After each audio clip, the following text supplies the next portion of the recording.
vintage ni dia punya lebih mudah faham barang-barang lama lah, barang-barang yang dah 10 ke 20 tahun yang lepasnya barang. Saya tanya, bang, abang beli saya 1,000 dua line ni, abang boleh jual berapa baju ni bang? Man, dia kat market ni, yang selai ni abang beli kau yang band ni, selai abang, dia punya rate 3,000 lebih. Lepas saya tanam, adik saya sampai, betul-betul macam dalam TV. Adik saya berlari daripada atas, dia terus peluk.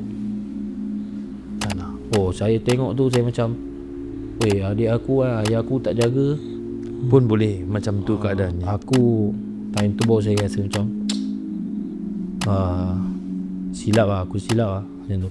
Assalamualaikum warahmatullahi wabarakatuh. Bertemu kita lagi dalam podcast Borak Bro. Kita borak pakai otak.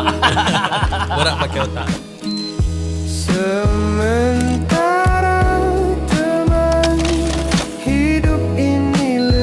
Subscribe channel kami Sementara Teman, like dan sharekan video ini. Jadi kita nak ucapkan terima kasih.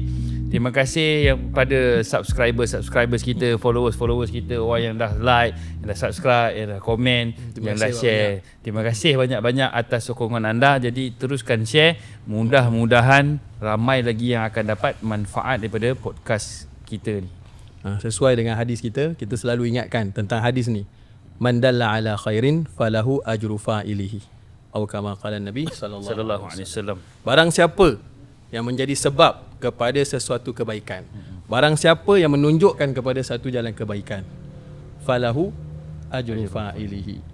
Maka bila ada orang ikut, orang tu buat kebaikan-kebaikan tersebut, dia ni yang menjadi sebab ni akan dapat ganjaran seumpamanya tanpa berkurang sedikit pun, insya-Allah. Jadi termasuk dalam dunia media sosial ni, share, follow, like, tap screen semua ni, ini termasuk dalam mengajak, menunjukkan kepada kebaikan. Walaupun benda tu tak gitu je saya. Senang je. Sebab itu asbab kepada, macam saat kita tengok, kita tap screen, asbab algoritma tu bergerak.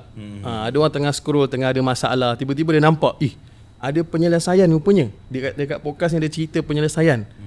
Dia pun berubah, kita tak tahu. Dia pergi haji, dia balik, dia bersedekah. Di akhirat besok, kata, ya Allah, saya pergi haji sekali, kenapa dalam ni 10 kali? Allah kata, oh dulu kau ada buat tap screen, orang tu dapat manfaat, dia pun pergi haji, dia bersedekah, semua kau dapat. Ini dia punya. Jadi korang tak rugi pun benda ni. Benda tu senang je.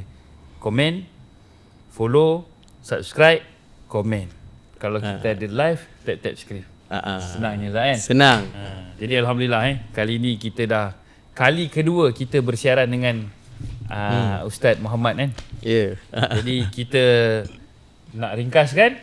Jadi kita nak perkenalkan kita punya apa nama dia? Tetamu kita untuk episod kali ni. Kalau orang luar-luar Melaka, dia mungkin biasa datang tempat ni. Orang-orang Melaka sekalipun mungkin dia orang dah biasa dah main dekat tempat ni. Selalu pergi tempat tu. Selalu pergi. Saya silap tiap-tiap minggu macam saya. Saya Jumaat biasanya saya dekat satu tempat ni. Tapi tak tahu siapa dia punya kepala dia, founder dia. Founder dia adalah beberapa orang. Tapi kita tak dapatlah nak bawa semua, Ustaz. Kan penuh pula kita studio kecil kan. Kan dah kalau bawa semua takut roboh lah studio. Tak dapat banyak.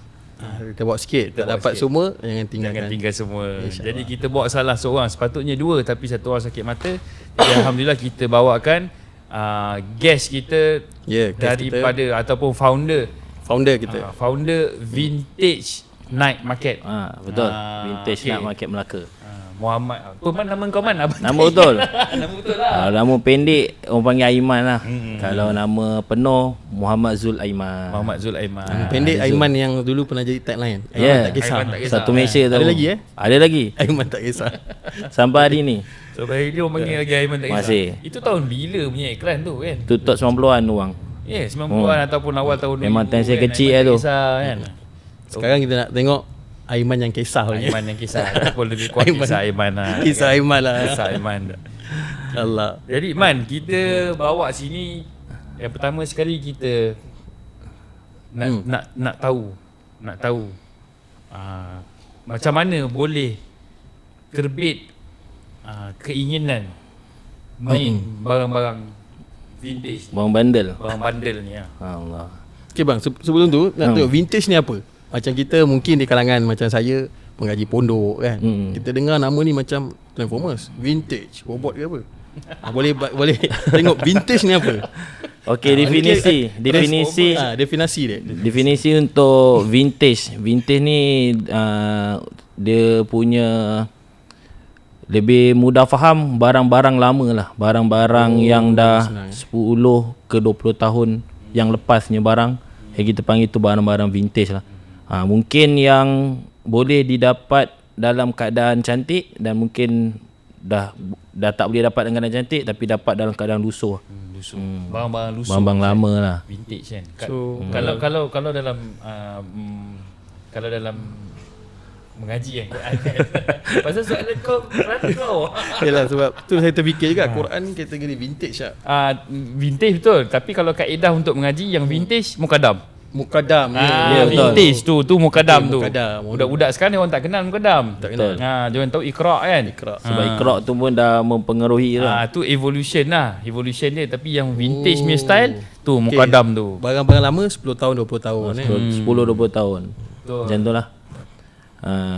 Jadi apa soalan dia tadi? Soalan tadi tu lah, macam Apa mana soalan dia? macam mana kau boleh terfikir John? Pasal bandel ni. Pasal kalau dulu masa abang budak-budak sikit, bandel budak-budak sikit, budak-budak banyak. Bandel ni tak banyak tau. Tak banyak. Macam mungkin satu Melaka ni ada 3, 4, 5 je. Tak sampai lah. Paling banyak pun 5 je kot ada bandel. Boleh ingat kalau nak refresh balik, tapi malas nak ingat lah. Faham? Jadi kalau ikut zaman tu, yang berniaga berada-berada 30-an. Jadi kita fikir ini perniagaan yang satu masa nanti dia akan collapse, dia akan mati. Dia akan drop lah. Ya, dia akan drop kan. Tapi tiba-tiba scene bandel ni boleh naik. Dan peniaga ni budak-budak muda. Benda tu yang macam macam mana boleh tercetus idea nak main bandel ni?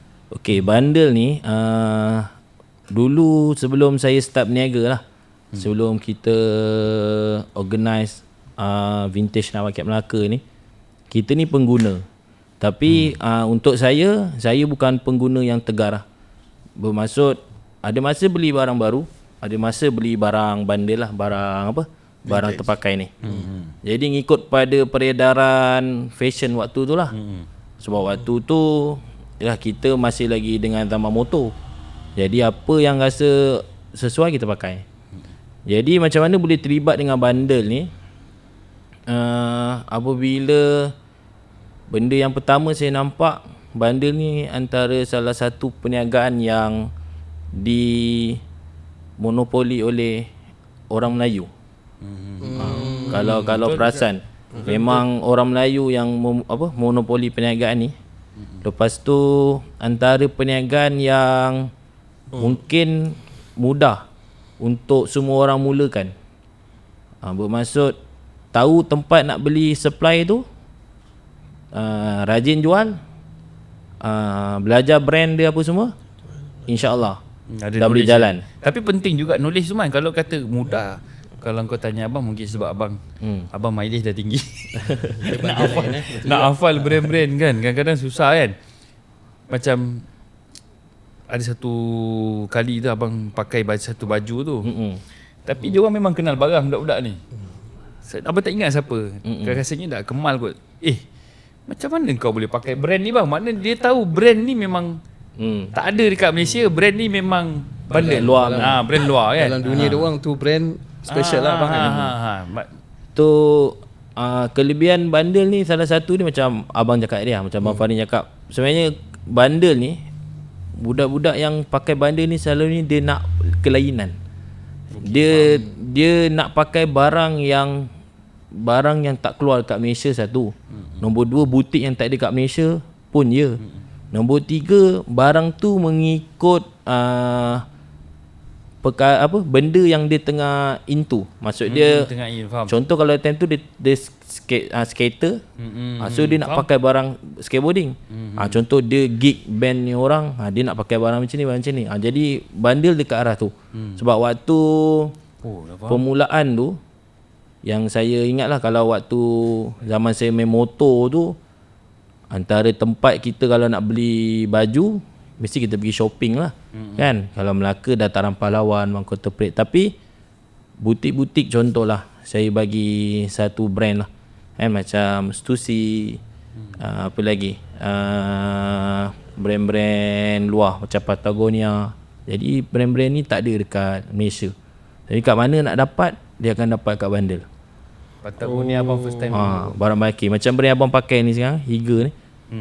Dia waktu saya muda, umur belas-belas tu, tak silap saya, butik barang ni pun tak masuk lagi. Tak masuk. Betul, tak ada. Betul, tak masuk. Waktu tu kalau Malaysia pakai Quicksilver tu dah proud lah. Betul, zaman tu lah. Tropicana Life. Itu benda yang ada kat Malaysia. Body glove pun dah kembang hidung. Ada kembang hidung lah. Dah memang. Alien Workshop tu dia bandel lah. Alien Workshop dia pernah ada dekat Malaysia. Dia antara vintage item yang evergreen sampai hari ni orang minat. Alien Workshop Alien Dulu Workshop. kita ingat dia punya beg duit lah masa sekolah tu. Selalu lah, sebab tak tahulah, design dia simple tapi dia mempengaruhi minat orang tu kuat. Yang sampai yang tahun, siapa yang generasi lahir tahun 2000 pun minat design tu. Kalau yang dah lama tahun 70-an, 80-an, 90-an, dia orang akan mengimbau nostalgia dia orang lah. Dia akan cakap, ini barang abang time kecil ni. Jadi dia orang beli untuk dia orang mengimbau kenangan. Tapi untuk yang geng-geng tahun 2000 ni, dia beli sebab dia nak pakai benda yang orang dulu pakai. Jadi dia punya design tu relevan, evergreen sampai hari ni. Okey. Itu yang tadi kau kata kalau nak berniaga ni senang. Kalau tanya saya lah Ustaz pun tak tak senang juga kan. Tak mudah lah. Nak kena study juga, nak kena ada knowledge juga pasal barang-barang. Kalau tak, dia ada istilah-istilah.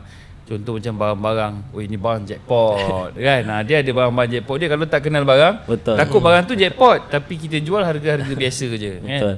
Okey, dia saya mudahkan cerita. Waktu permulaan saya betul-betul masuk dalam scene untuk Melaka punya bandar lah. Tahun apa tuan? Saya tak ingat tapi umur saya time tu 20-an. Waktu tu saya kena kredit lah antara orang yang membentuk komuniti ni. Sebenarnya komuniti bandar ni memang dah ada dah dekat Melaka. Antara tempat yang top is Kampung Jawa lah. Kampung Jawa kalau tak silap zaman mungkin zaman abang 70-an 80-an kita ada apa seller-seller Arab kan. Memang dah dekat sana dah buka, dan adalah beberapa kedai yang kita panggil, kalau sekarang kita panggil dia otai lah. Legend-legend abang-abang kita ni yang buka kedai dekat Melaka ni, dan masih ada yang ada lagi kedai. Jadi waktu tu untuk yang era yang baru ni, jadi saya kena kredit dekat dua orang ni. Itu sahabat saya lah, Koam dengan Andy, dan lagi seorang ni David. 3 orang ni. Dan saya sebenarnya base yang keempat, di mana komuniti ni bermula dekat Porto Historia, Kota Laksmana. Alah, bawa abang nak suruh Ustaz teka kalau cakap. Mesti dia ingat budak-budak ni berniaga dekat Portugal lah kan. Kalau Lemak Muda Portugal lah. Nama Portugal tapi dekat Kota Laksmana. Lemak Muda, kalau Ustaz pernah tengok, pernah dekat Kota Laksmana ada branch Harley Davidson. Okey, tapi tempat tu masih lagi. Tak ada lagi. Tempat tu ada lagi. Tempat ada lagi. Tapi dah tak dibenarkan berniaga lah. Sejarah bandel bermula di situ lah. Bermula di situ. Apabila kita orang ni, okey, saya ni bermula daripada street lah. Tapi kawan-kawan saya yang awal daripada saya, diorang bermula dengan online. Zaman tu Facebook lah. Application lain ni tak ada lagi. Betul. Jadi diorang main Facebook. Lepas tu diorang dah start online, dan 3 orang ni yang bertanggungjawab mengumpulkan seller-seller dalam Melaka ni untuk duduk di dalam satu tempat untuk wujudkan komuniti bandar yang kecil ni. Waktu tu bandel bersepah dekat sini. Sepah. Waktu tu ada yang kawan saya berniaga dekat Ion Malaysia. Ion Melaka ke Ion Malaysia? Ion Malaysia. Ion Melaka. Ion Melaka. Entah. Ion Malaysia tu. Yang kat Kelebang pun ada. Ada yang setiap minggu niaga kat KL. Sebab kat KL memang dah start awal lah. Jadi Melaka waktu tu semua orang memang mendagakan, saya cerita bandel punya scene, peniaga-peniaga ni mendagakan tempat perniagaan untuk bandel sendiri. Tidak campur dengan benda-benda lain. Jadi bermula kat situ lah, kat Kota Laksmana. Ya, abang ingat dulu kat corner Ion tu. Betul. Kan? Lepas tu tak lama, lepas tu dah pergi Porto. Apa nama dia? Porto Historia. Porto Capital Line. Historia. Capital Line. Tu kisah Alfonso dia. de Albuquerque. Tapi itulah Masa tu lah. saya ni masuk waktu zaman Porto tu nak Tutup, nak jatuh. jatuh untuk yang pertama kali. Saya ni dah batch keempat. Sahabat kita macam Abang Farin cakap saya Pak Akmal kan. Waktu tu diorang semua dah berniaga dah. Jadi saya datang 2-3 kali sebagai pengunjung. Jadi kita memang dah minat macam mana nak bermula ni. Hati dah memberontak sebab time tu saya kerja lah. Saya kerja macam orang lain kan. Jadi hati memberontak nak jadi peniaga ni. Peniaga bandar lah. Jadi kita dah tak nak kerja, kita nak berniaga. Jadi kita mula langkah pertama. Langkah pertama saya ingat lagi lah, supply kita time tu tak kenal orang lagi. Jadi benda yang paling mudah dalam Melaka antara nama besar waktu tu Nadi Bundle lah kat Ocean ya. Jadi saya pun jumpa abang tu, cakap abang boy, saya nak beli guni lah kan. Boleh direct je cakap ada jual guni tak kan. Jadi beli dia pun tanya bahasa Bandel lah. bandel lah. Selalu kalau kita menjaga lain dia tak ada cakap beli guni kan, beli baju je. Betul. Maknanya bila sebut beli guni, dalam guni tu ada baju. Ada baju. Baju bandar. Baju bandar. Jadi dia pun tanyalah saya nak guni US ke apa. Kita dengan kita dengan tak ada knowledge, kita apa-apa je bang. Jadi waktu guni yang pertama tu kalau tak silap saya dapat guni US 100 kilo. Dan saya memang guni tu memang saya buka, saya pun tak tahu. Memang abang cakap tadi knowledge tu kan, knowledge ni penting. Jadi kita dengan tak ada knowledge, kita buka guni tu, kita pun bungkus. Hari Jumaat tu kita terus pergi Porto Historia ni, meniaga, terus buka canvas, terus bentang gentle lah. Jadi nak mudah. Jadi fikir otak ni lagi balik ni, buka macam ni kan orang beli-beli, balik ada duit dah, tu je. Keman dia guni tadi bila sebut US, maknanya dia memang ada semua negara ataupun macam mana, US, Turki ke? Maksud dia kalau supply yang ada untuk bandel lah untuk kat Malaysia, kita ada daripada US, ada Japan, ada Korea, Australia, dan juga kita ada Asia punya guni juga. Asia maknanya memang betul-betul solid daripada US. Dia packing macam sana. Ada yang sampai dalam keadaan raw. Raw ni bermaksud dia sampai dalam bentuk kilo yang besar. Contoh 500 kilo. Dan kilang tu packing semula jadi 100 kilo pun ada. So guni daripada Abu Dhabi ada? Macam jubah-jubah. Ada. Sebenarnya ada. Ada. Tapi maksud saya pemakaian sunnah Islamik ada. Khas pemakaian sunnah. Ada. Nak beli guni. Sebab tu tapi Malaysia bukan dia punya market target. Betul. So kalau kat Thailand memang guni bandar kopiah dia. Itu yang waktu ni saya istimak kat Thailand. Selalu istimak orang jual barang baru kan. Jadi istimak Thailand ni dia ada ada guni kopiah pun ada. Dekat situ pun dia ada jual guni juga. Saya cakap masya-Allah. Luas ni skop bandel ni vintage ni Sebab kalau saya pernah jumpa satu kedai dekat MTC kat belah mana saya tak ingat, jual abaya. Abaya bandel.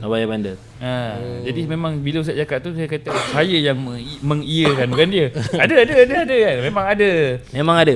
Kan guni ni. So bandel macam tu biasa dengar pre-love. Pre-love tu sama kan. Bahasa baru pre-love ni kan. Pre-love ni definisi pre-love barang yang kita beli baru retail yang kita punya sendiri dan telah digunakan mungkin 1-2 kali. So kita nak jual balik, kita panggil tu pre-love. Dia bukan bandel. Tak sama. Pre-love. Selalunya barang pre-love dia still dapat dengan keadaan complete set lagi. Bermaksud kalau kasut pre-love dia still ada kotak dia. Faham. Kalau baju mungkin ada dia punya plastic bag lagi. Nak tengok love tu siapa lah. Pre-love tu kalau Abang Farin je ramai orang nak pre-love. Kalau orang tak kenal kan pre apa. Selalu kalau barang pre-love pengaruh kan. Influencer up je dekat live memang laju lah. Kan? Tapi kalau muka macam saya, lagi laju. Cakap mau banyak, jual mau satu. Okay, pre-love vintage benda yang berbeza. Selama ni kita ingatkan pre-love vintage ni sekali jalan lah. Sama lain. Baru saya pun baru faham pre-love ni. Baru malam ni baru nampak skop vintage ni sebenarnya luas dan banyak macam dia kata tadi, peluang-peluang. Peluang. Untuk khususnya untuk anak-anak Melayu Betul. kita pun jadi tertarik nak tahu lagi dan lagi. Sebenarnya saya kalau mungkin ada orang tak perasan, tapi saya beritahu lah, ramai anak Melayu hari ni yang dah kaya ataupun dah senang sebab perniagaan ni. Ramai. Salah seorang kalau kat Malaysia lah, dia tengah leading local brand sekarang. Kita punya founder siapa, SBG, brand SBG. Dia pun mula daripada bundle lah. SVG, Service Store kan. Jadi diorang asal dulu dia punya nama bundle Service Store, tapi sekarang dia dah buat local brand SVG dan still main market barang bundle lagi, tapi dia dah selam dekat Japan lah. Dia ramai orang tak perasan ni. Ramai sangat Founder bundle. Bundle punya seller yang dah meletup ramai. Cuma perasan tak perasannya. Tahu tak tahu, orang rasa macam bisnes ni macam Nampak macam biasa. nampak macam biasa kan. Tapi yang sebenarnya boleh je buat duit. Dia macam bisnes lagi satu tu. Habis tak boleh sebut kan. Apa tu yang dia ke arah nikotin ni juga. Berasap ni. Pun sama. Dalam tak sedar. Dalam tak sedar dia bagi peluang dan mudah untuk naik. Tapi ramai bila kalau awak tak cakap ni, saya pun tak tahu. Tak pasal kan. Tapi zaman tu memang ramai kaya yang jual asap-asap tu. Betul. Dia cepat. Ramai betul budak-budak kita yang kaya. Memang dia punya apa, kalau macam niaga dia stepping stone. Asap mulut ni lah. Asap mulut. Tapi kalau saya budak-budak dulu, asap mulut daripada asap lebang tu pun saya dah boleh buat asap. Tapi ramai sekarang sebab perniagaan tu ada bisnes yang lebih baik. Lebih baik. Betul. Jadi daripada Porto apa? Porto Historia. Apa sebab abang keluar Porto Malay pula keluar. Ada benda Porto Malay ni, tapi aku tak ingat apa benda. Daripada Porto tu macam mana boleh sampai ke UTC tu? Okay, Porto ni ada kisah sedih sebenarnya. Kan saya cakap tadi, time saya baru join tu, saya ni adalah batch yang waktu zaman kejatuhan yang pertama lah. Jadi waktu saya masuk tu macam biasalah, kalau cerita pasal Norris tadi, cerita saya bawa guni tadi. Hari pertama tu senang cerita, kalau dalam bundle punya community ni ada seorang sampai. Diorang bagi, memang diorang waktu malam tu diorang beli dengan saya, memang istilah jackpot tu real lah. Bermaksud saya jual, faham. saya Ada nak harga mudah yang tak sepatutnya. saya nak mudah, saya pun cakap ambil lah sila RM5.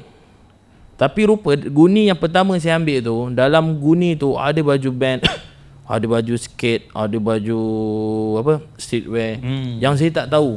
Waktu tu macam saya cakap lah, saya main motor, daripada motor. Jadi brand yang kita tahu macam CK, Calvin Klein, itu Armani Exchange, Ebisu, benda-benda yang common, Guess tu semua. Jadi kita punya mata barang tu lagi rare daripada ni. Rupanya dekat dalam guni tu ada barang yang lagi best lah.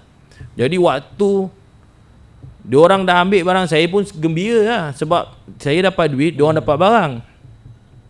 Jualan laku lah. Jualan laku. Tapi waktu malam tu Akmal sebenarnya dah lama kat dengan saya kenal dia waktu bundle ni.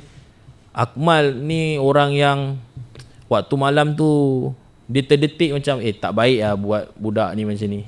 Macam tu. Jadi Akmal pun cakap dengan budak yang kawan-kawan saya yang ni tadi, yang Akmal yang kira orang lama lah. Dia dah berniaga dulu. Okay. Jadi Akmal cakap dengan dia orang ni. Dia orang cakap apa? Pulanglah balik bang tu, tak pun tambah sikit duit. Kan? Dia tak tahu tu. Jadi Akmal pun datang kat saya. Cakap, kau jual tu murah sangat tu. Tu bukan harga dia tu.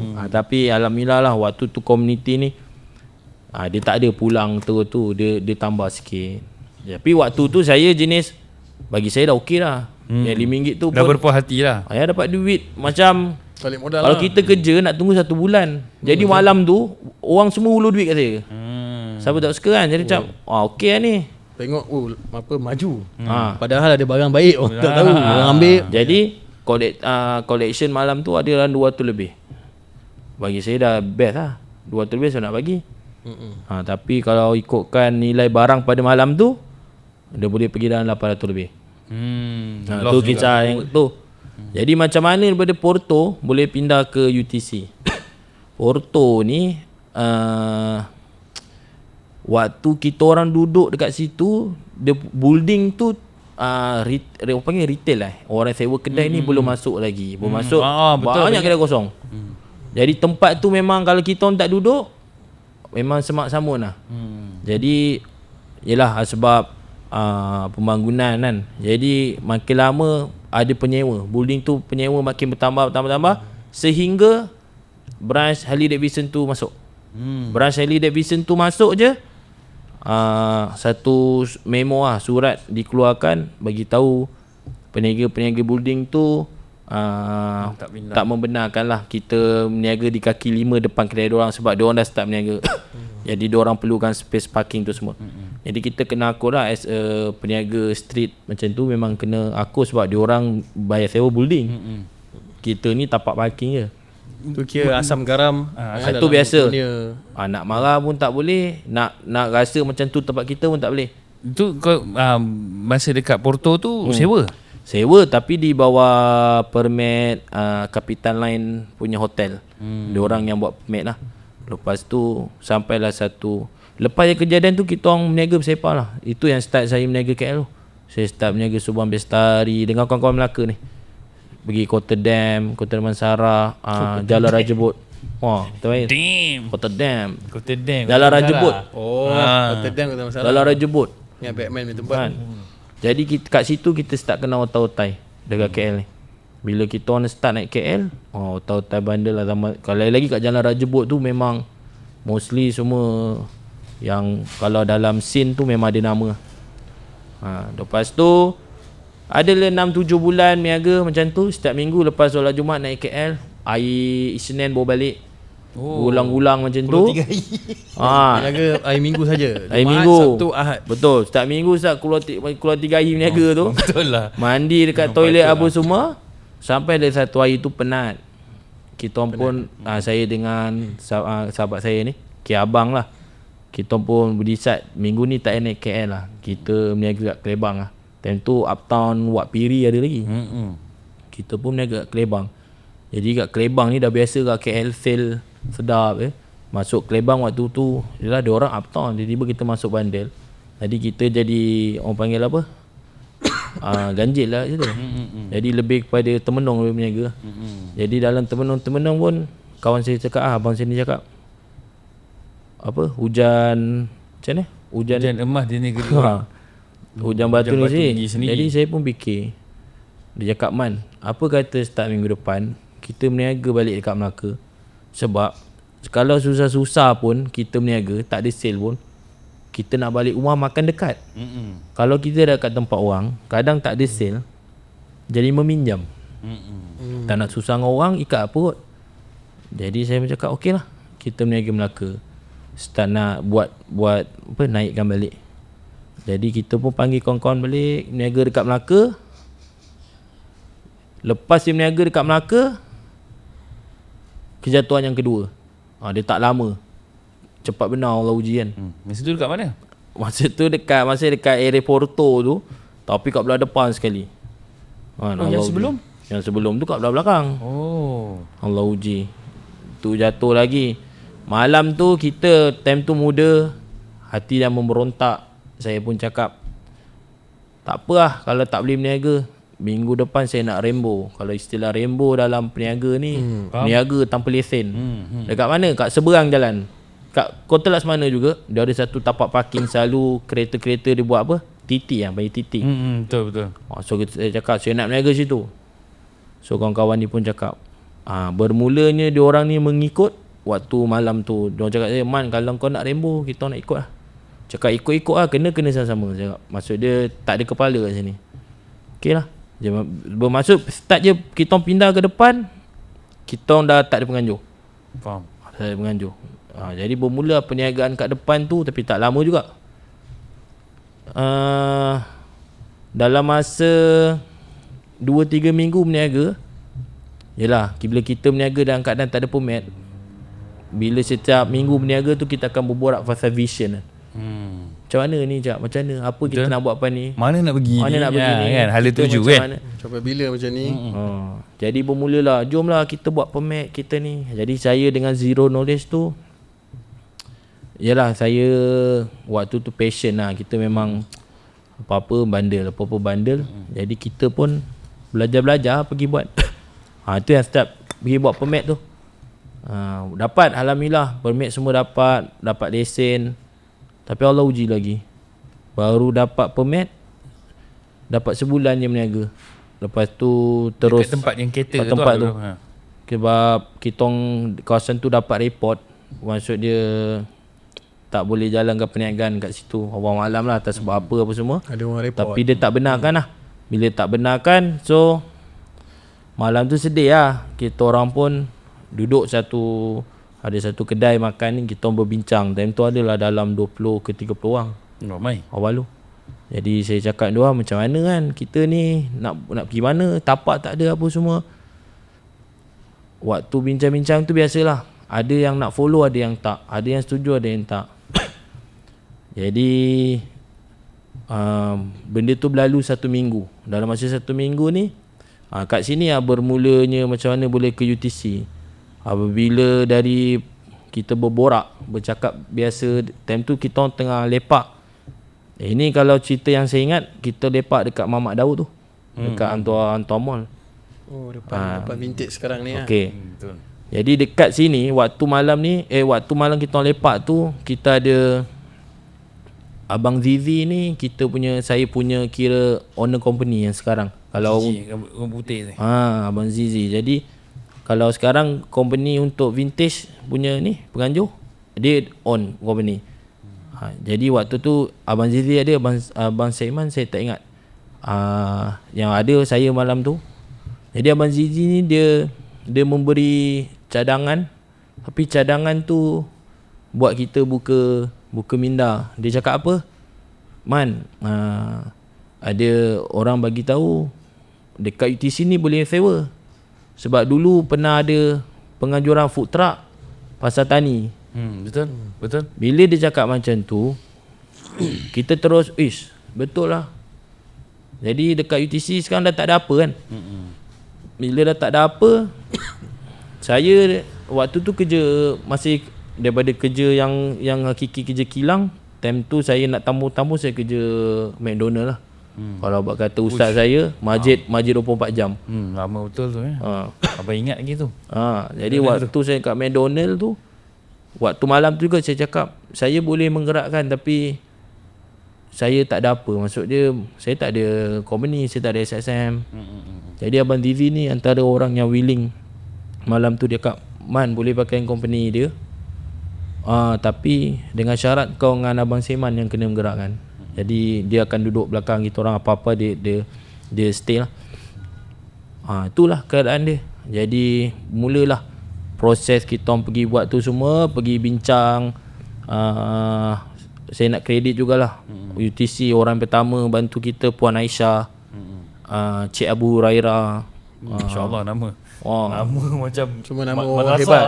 Dia orang sahabat-sahabat. Saya ingat lagi first time saya naik UTC untuk bincang, saya dengan budak McDonald ni tak ada apa ni. Jadi datang naik, bila kita bentang dengan tak ada proposal, dia minta proposal, kita pun tak pandai buat proposal. Saya tunjuk gambar guna handset, dia pun tak tahu bundle ni apa. Jadi dah borak tu dah macam nak cuba nak memaham-mahamkan. Jadi dia pun cakap tak apalah, dia cakap saya bagi you orang peluang, dia cakap macam tu.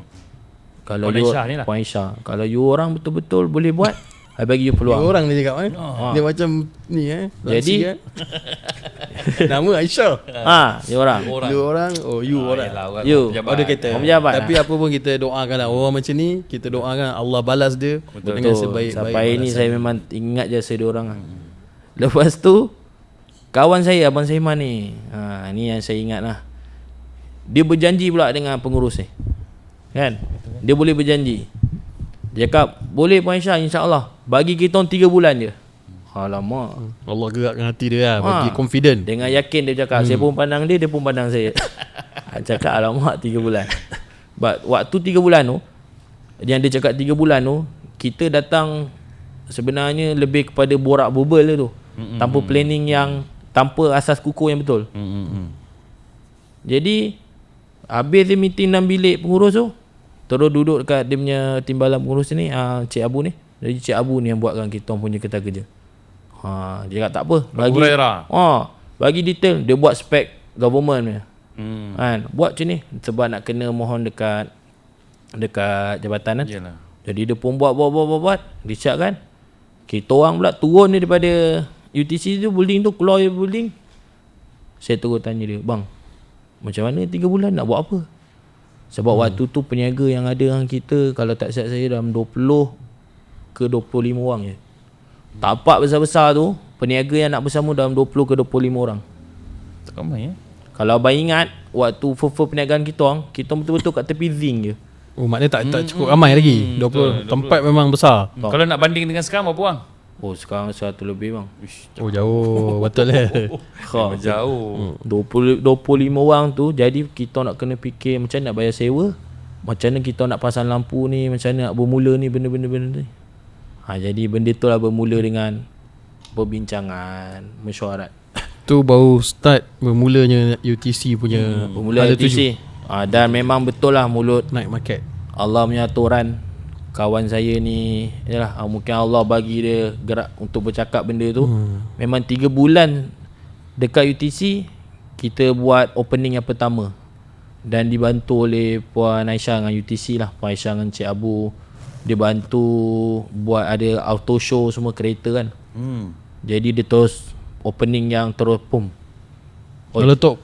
Dia tak adalah meletup sampai terkenal, tapi dia jadi best. Berjaya lah. Jadi berjaya. Maksud saya best. Start lah. Peniaga-peniaga dah start orang dah start WhatsApp macam mana nak berniaga.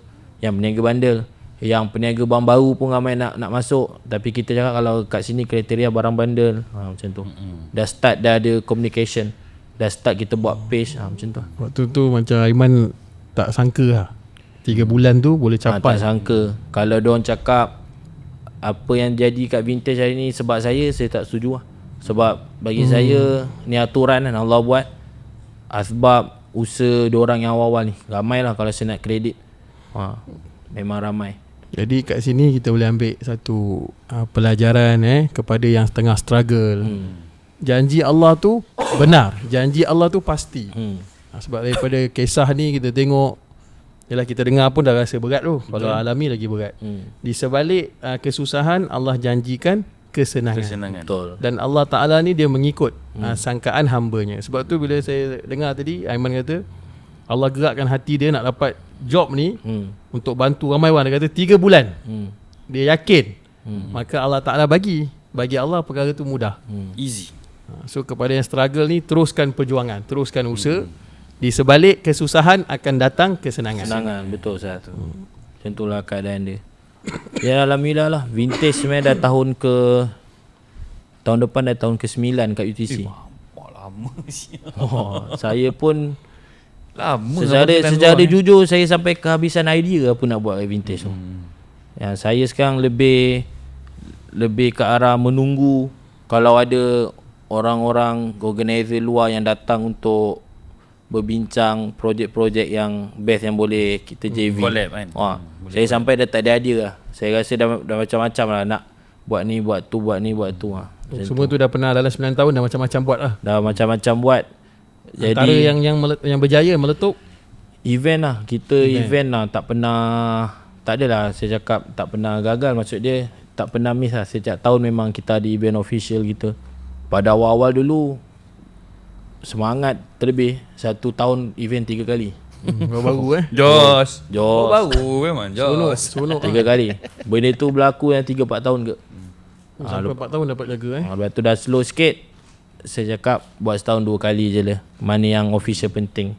Sampailah kita dapat create official event memang untuk Melaka punya, iaitu Melaka Vintage Festival. Sebab apa? Dah ada Dah ada. Sebab apa saya tengok setiap negeri kita ada Pahang Vintage Festival, kita ada Johor Vintage Festival. Kita ada dulu ada KL Vintage Festival. Jadi kita proud untuk Malaysia punya scene, untuk Malaysia Melaka punya scene. Jadi kita terus declare Melaka Vintage Festival. Jadi kita as a home ground lah. Jadi siapa-siapa yang diorang nak JV untuk event luar JV, kita akan bawa nama Melaka Vintage Festival lah. Oh, okey, faham. Melaka Vintage Festival. Okey, lepas tu ada, abang rasa macam baru juga dalam, sorry Aloy. Aku baru teringat, alamak, macam Aloy pandang je, padahal pandang kau. Macam Aloy pandang je. Kan dia marah. Mike kan. Allahu Akbar. Abang tak tahulah berapa lama abang perasan, tapi nak pergi tapi tak dapat pergi lagi. Setiap hari Ahad pagi sekarang. Dia dah ada Pasar Karat. Betul. Ada pasar karat. Setiap hari Ahad pagi. Ahad pagi. Pernah ada tak pasar karat ni dekat Melaka ni? Okey, saya kena kredit juga. Sebenarnya pasar karat bukan kita yang orang pertama yang buat kat Melaka. Pasar karat sebenarnya dekat Melaka dah ada dekat Jongka. Kat Jongka. Cuma kawasan tu dia kecil. Tak boleh memasukkan peniaga yang ramai. Kat mana kan? Betul-betul dekat lorong. Dia betul dekat Jongka Walk. Dia dekat satu lorong. Oh, okey. Apa ingat? Tahu. Dia tak besar lah. Jadi kita pun dulu tak ada fikir pasal pasar karat ni. Waktu kita meniaga, kita terjadi banyak pakaian. Sampailah adalah terselit peniaga-peniaga barang antik, barang karat ni dekat vintage waktu tu. Jadi diorang pun bagi tahu, Man, create lah pasar karat. Okey, secara jujurnya pasar karat bukan game saya. Saya bukan orang yang bukan collect barang-barang lama ni, bukan. Saya pakaian. Saya ke arah pakaian. Tapi bukan yang jenis barang lama ni. Saya suka tengok. Tapi bukan pembeli lah. Pasar karat ni maknanya dia selain daripada pakaian. Betul. Yang dah 10 tahun, 20 pakaian. tahun. Dia barang. Kalau yang awal tadi bundle tu pakaian yang lama. 10 tahun 20 tahun. Okey. Jadi diorang pun minta, komuniti diorang yang kat vintage yang kecil ni minta. Benda sebenarnya pending dekat 3 tahun. Sampailah tahun ni lah saya decide macam, sebab waktu ni tim saya semua dia dah ada position masing-masing dengan task masing-masing, dan saya nampak macam saya ada masa untuk buat benda tu. Sebab apa? Dia struggle untuk saya. Sebab apa? Saya malam selain saya kita orang buat penganjuran, kita orang pun peniaga. Saya berniaga, yang Abang Saiman pun berniaga, saya punya tim, Abang Omar, Abang Didi, semua berniaga. Even kita ni penganjur. Jadi cabaran untuk saya, Sabtu malam habis berniaga, kena naik pagi, pukul 7. Itu cabaran untuk awal. Tapi sekarang saya dah arrange masa saya buat datang untuk siapkan task kerja je. Jadi waktu awal macam tu. Sebab apa? Kita nak wujudkan benda tu. Sedar tak sedar, pasar karat ni pun dah setahun dah. Setahun tu sebab macam dia baru lagi kan. Dia baru tapi dah setahun. Saya macam sebab itu last meeting dengan UTC dah setahun. Jadi pasar karat ni sebab komuniti ni tadi. Jadi saya cakap saya boleh wujud sebab benda yang kita dah pernah buat, bermaksud permit tu semua dah pernah buat. Benda tu dah jadi mudah untuk kita. Jadi kita apply kan. Saya just bagi tahu, once kita dah buat, komuniti karat ni kena jaga sebaik mungkin lah. Korang janganlah bersamalah bersatu, jangan pecah-pecah. Dan saya tambah, kenapa pasar karat pagi Melaka? Sepatutnya dia pasar karat, tapi kenapa ada pasar karat pagi Melaka? Jadi saya definisi pasar karat is untuk barang karat, barang antik. Tapi pasar pagi dia bukan untuk barang karat, barang antik.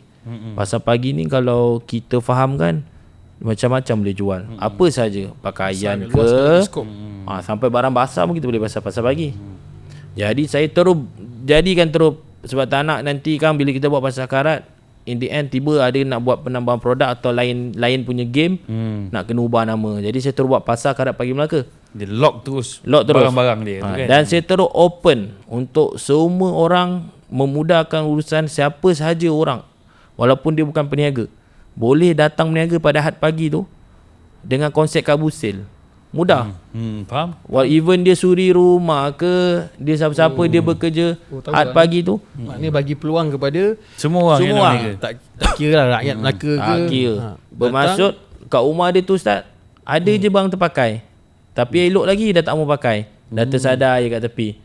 Bawa lah pergi pasar pagi, jual lah berapa nak jual. Kita pun tak taga. Prosedur. Masuk je. Macam ni? Okay. Datang bawa kereta. Masuk parking tu, parking dalam kotak, buka bonet, set up sendiri. Oh, dia first come first serve. First come first serve. Kalau Tim penuh, saya ada pagi. habis lah, kan. Tapi buat masa ni tak penuh lagi lah kan. Susah sebab setiap minggu rotation, bila saya buat macam tu, bila saya cakap yang pasar karat pagi Melaka ni, dia bukan seller yang full time macam kita orang yang malam. Faham. Dia orang ni kadang Ahad ni free, Ahad minggu depan tak free. Kadang setiap bulan dia orang boleh sekali je. Jadi rotation peniaga untuk tapak tu dia cukup. Sentiasa ada tapak. Tak pernah lagi ada peniaga tak boleh peniaga. Ni yang pre-love banyak ni. Tapi rumah kau banyak kot. Rumah Banyak. Kayu rumah saya tu. Dah boleh bawa. abang yang tak ada lah barang-barang Tapi tu. kalau ada anak-anak dia tak kira. Anak-anak dia mahal. Mau tengok IC anak-anak tu. InsyaAllah. Berapa umur dia? Itulah pasar karat. Tu satu idea yang kita dengar hari ni, kita rasa gembira pasal apa, banyak boleh bagi peluang kepada semua orang. Betul. Dan orang boleh cakap ini satu perkara yang Islam ajar kita. Kita sebarkan kebaikan dalam Islam. Dia nak macam ni lah, berkasih sayang, bagi peluang. So tak ada dakwa-dakwi. Siapa pun dia tak kira boleh datang. Okay Aiman, bila kita kata vintage barang lama kan, sudah tentu ada orang yang pelik-pelik ataupun ada orang yang datang bila dia tengok barang-barang lama ni, dia ada persoalan-persoalan yang pelik-pelik. Apa Aiman punya pengalaman? Kalau saya lah, saya tak buka ahli dia. Maksud dia even saya yang menganjurkan, kita tim yang buat penganjuran. Tapi macam saya cakap tadi, barang-barang karat ni bukan game saya. Betul lah. Jadi saya pun sebenarnya baru-baru belajar dengan abang-abang saya ni. Kadang-kadang saya datang pagi-pagi tu, kerja saya kan mata saya Mata barai. Kalau kau tengok story, mata barai. Benda yang saya tengok macam tertarik, saya pegang, saya tanyalah ni apa benda. Dan saya akan lama selalu dekat kedai-kedai yang diorang jual barang-barang keris le, batu le, daun sirih tunggal le. Jadi benda-benda yang saya suka tanya, ni untuk apa? Tapi sekadar knowledge ya. Dan kalau nak pernah dengar lah cerita dia orang ni. Ni dia orang yang lalui lah. Pemilik barang tu lah. Saya pernah jumpa satu orang peniaga ni. Dia kolektor barang-barang mistik tau. Jadi saya cakap dengan dia, barang mistik yang macam mana abang collect? Apa je lah, maksud dia barang orang yang dah mati, barang peribadi dia. Sampai satu tahap dia orang pernah bagi tahu, kalau dekat Malaysia ni antara kes-kes yang besar kita ni lah apa, kita panggil apa, arwah Mona Fendi, Allah Yarhamah Mona Fendi kan. Antara barang-barang dia, antara dokumen-dokumen dia, antara yang direbut oleh kolektor-kolektor mistik ni. Sampai satu tahap tali gantung tu pun kalau dia orang boleh collect, dia orang collect. Jadi saya cakap dia orang, nak buat apa kan? Buat apa kau? Aku baru nak cakap tak sampai. Nak buat apa collect benda ni kan? Dia orang menceritakan benda tu dalam keadaan energetik oh. Betul, faham. Betul-betul. Kita pula macam terfikir-fikir, kau dah macam buat apa kan? Kau tak ada benda lain ke nak collect kan? Tapi tu minat yang Allah bagi kat dia. Dan dia tak ada rasa. Sampai saya cakap, habis bang-bang ni macam mana bawa balik rumah apa semua? Tak ada gangguan? Ada, cakap memang ada. Tapi ahli dia Allahualam lah dengan cara apa. Tapi dia orang tahulah macam nak simpan barang-barang. Jadi dah pendinding lah kot, ada amalan dia kot. Allahualam. Kalau dalam bab barangan-barangan ni, mistik ni, kita nak lebih marah. apa ni, kita pegang pada ilmu Allah ni luas lah. Ilmu Allah ni luas. Kadang mungkin kita tak ada dalam ilmu yang dia ada, kita tak ada. So kita tengok kepada cukup syarat jual beli, dia tidak mencuri, dia dapat barang tu melalui cara yang halal, cara yang betul kan. Tapi kelakar lah, walaupun barang tu kelakar kan. Walaupun barang tu, kalau kita cerita cara mistik, kita jadi seram lah. Kalau mistiknya cara ni meremang bulu roma dan sebagainya. Sebenarnya kalau ikut dia punya hukum syarak jual beli, tak ada masalah lah. masing-masing ada redha, alamatul redha. Jadi tali gantung kan, kita tak tahu, mungkin ada orang ada ilmu. Betul. Ilmu apa, dia nak halau kucing banyak berak rumah dia. Pakai tali gantung. Mungkin, tapi tali gantung yang dah digunakan ke, ataupun nak berubat satu-satu penyakit perlu kepada barang-barang, contoh gelang orang yang dah meninggal. Ini kita kena tanya kepada ahli. Tapi kalau kita tengok dari segi syarak, selagi tak ada mencuri, dia dapat barang tu cara halal, dan yang beli pun redha, tak ada masalah. Sah lah jual beli tu kan. Cuma di sini kita kena tanya diri kita lah, kalau kita nak beli barang-barang mistik ni, kita kena tanya diri kita dulu, untuk apa kita nak buat. Betul. Kalau kita saja-saja nak cari, orang kata cari penyakit, itu dipanggil idha'atul mal. Idha'atul mal maknanya membazirkan harta. Kalau tak ada sebab, saya saja nak beli, tiba-tiba beli kena gangguan, kan dah satu masalah. Jadi apa yang kita nak buat tu, pertama kita berlandaskan kepada syarak, Al-Quran dan hadis. Yang kedua, kita tengok keperluan kita. Ada orang memang dia suka barang-barang mistik, dia nak simpan, kolektor. Untuk apa dia kata? Untuk dia simpan, nanti makin lama barang tu harga dia naik. Betul. Itu dia punya cara lah, tak ada masalah.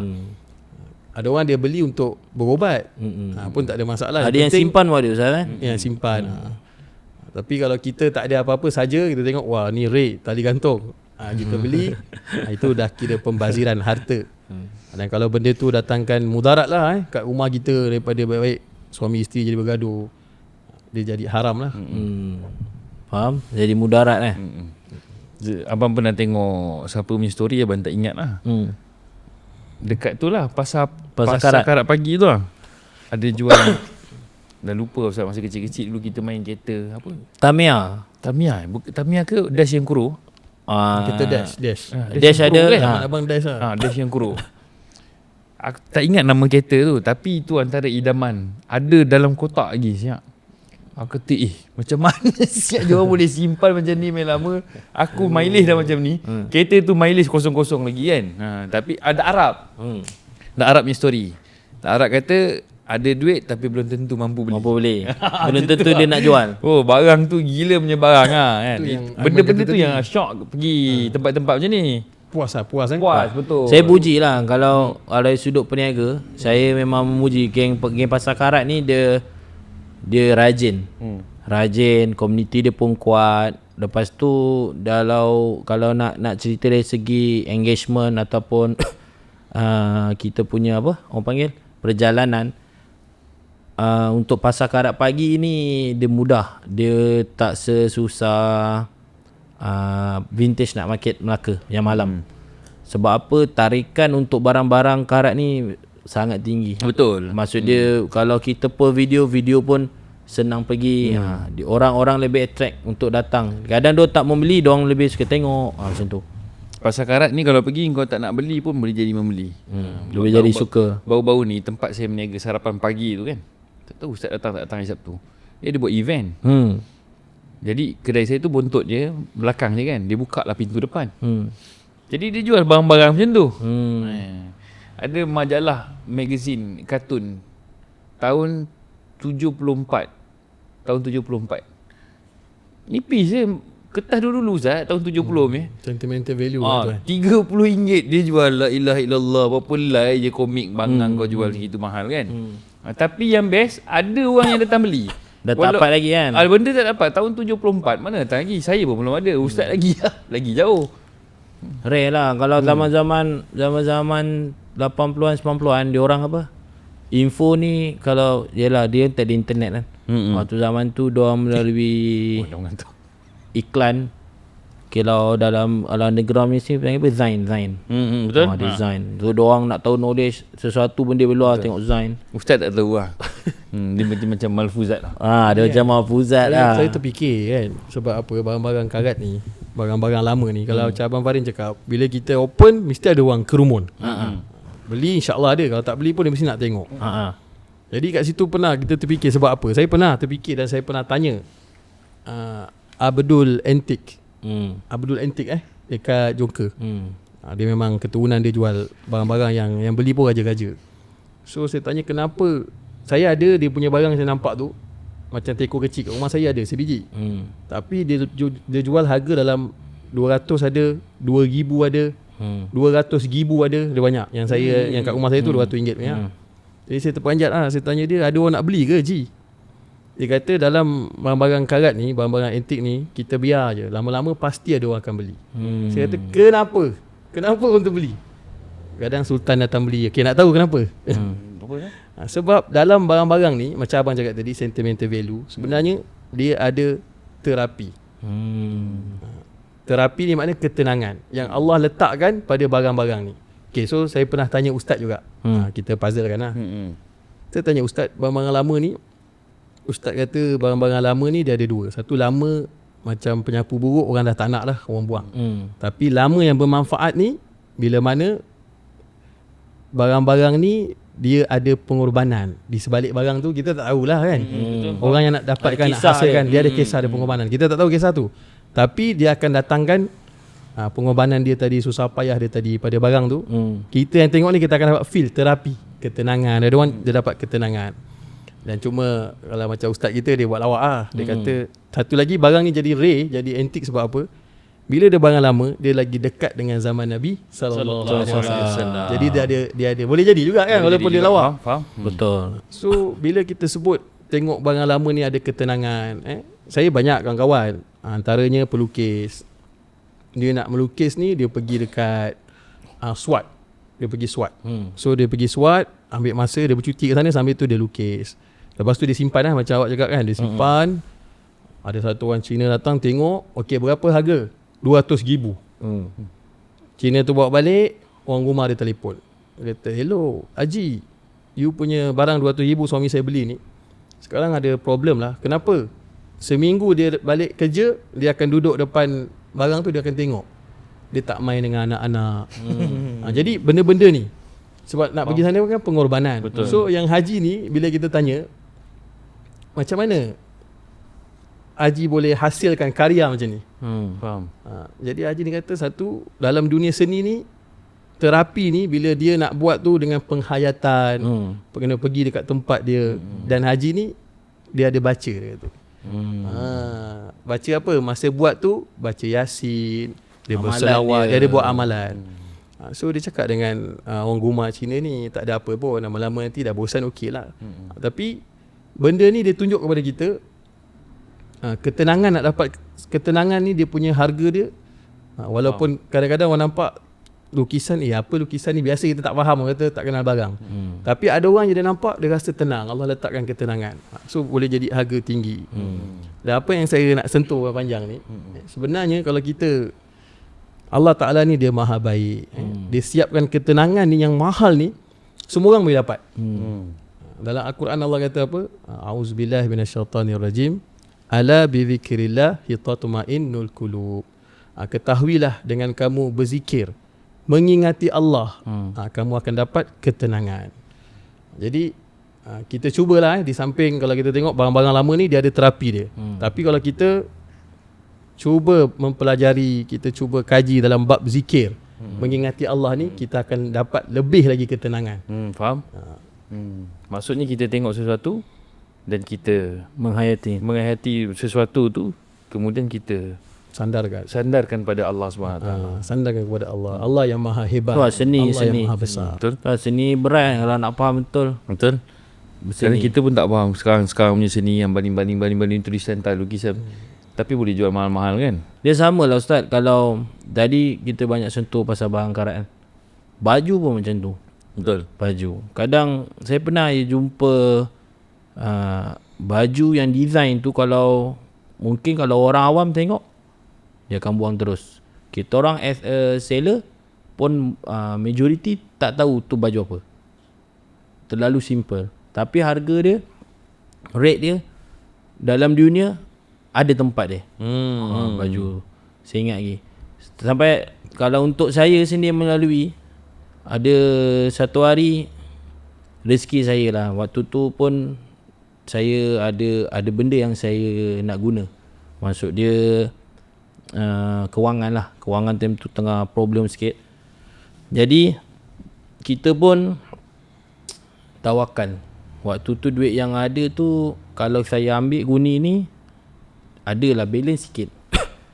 Jadi guni tu tak mahal, bawah RM90 satu guni. Itu kira kita panggil guni mix. Kalau orang panggil guni sampah lah. Kalau ada mesin bandar ni guni sampah, guni yang dia akan buka keluar campur-campur ni. Jadi waktu saya pecah guni tu, Allah punya rezeki. Yang lain ni dah pecah 5 guni, 6 guni.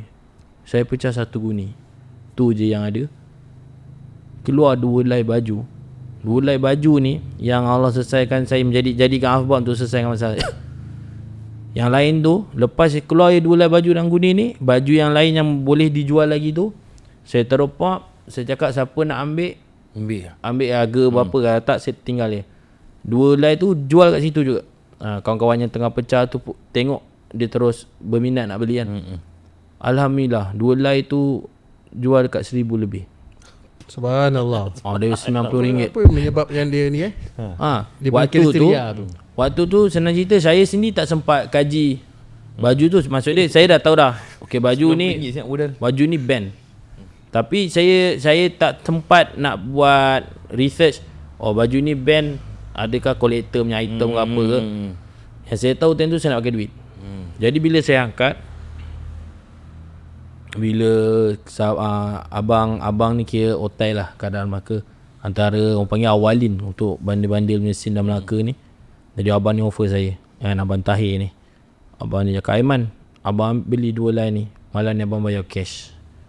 Jadi saya ada pandang kat situ lah, sebab Allah bantu saya selesaikan masalah saya. Dalam masa yang sama Allah bagi kelebihan kat dia. Saya tanya, bang, abang beli kat saya 1,000 2 helai ni, abang boleh jual berapa baju ni bang? Man, dia kat market ni, yang selai ni abang beli kau yang band ni, selai abang, dia punya rate 3,000 lebih. Subhanallah. Belum masuk yang satu lagi tu. Jadi cakap rezeki abang. Jadi tak biasalah kalau dalam mesin peniaga ni, biasalah dia orang cakap rugi man kau jual man, kau tak tunggu kan. Jadi saya pun cakap, rugi tak rugi, kita punya susah mana kau tahu. Betul. Siapa nak bagi kita malam tu 1,000. Betul. Allah selesai. Yang saya tahu masalah saya selesai. Betul. Jadi bila balik, saya cakap rumah saya, Allah selesai masalah kita. Cakap apa?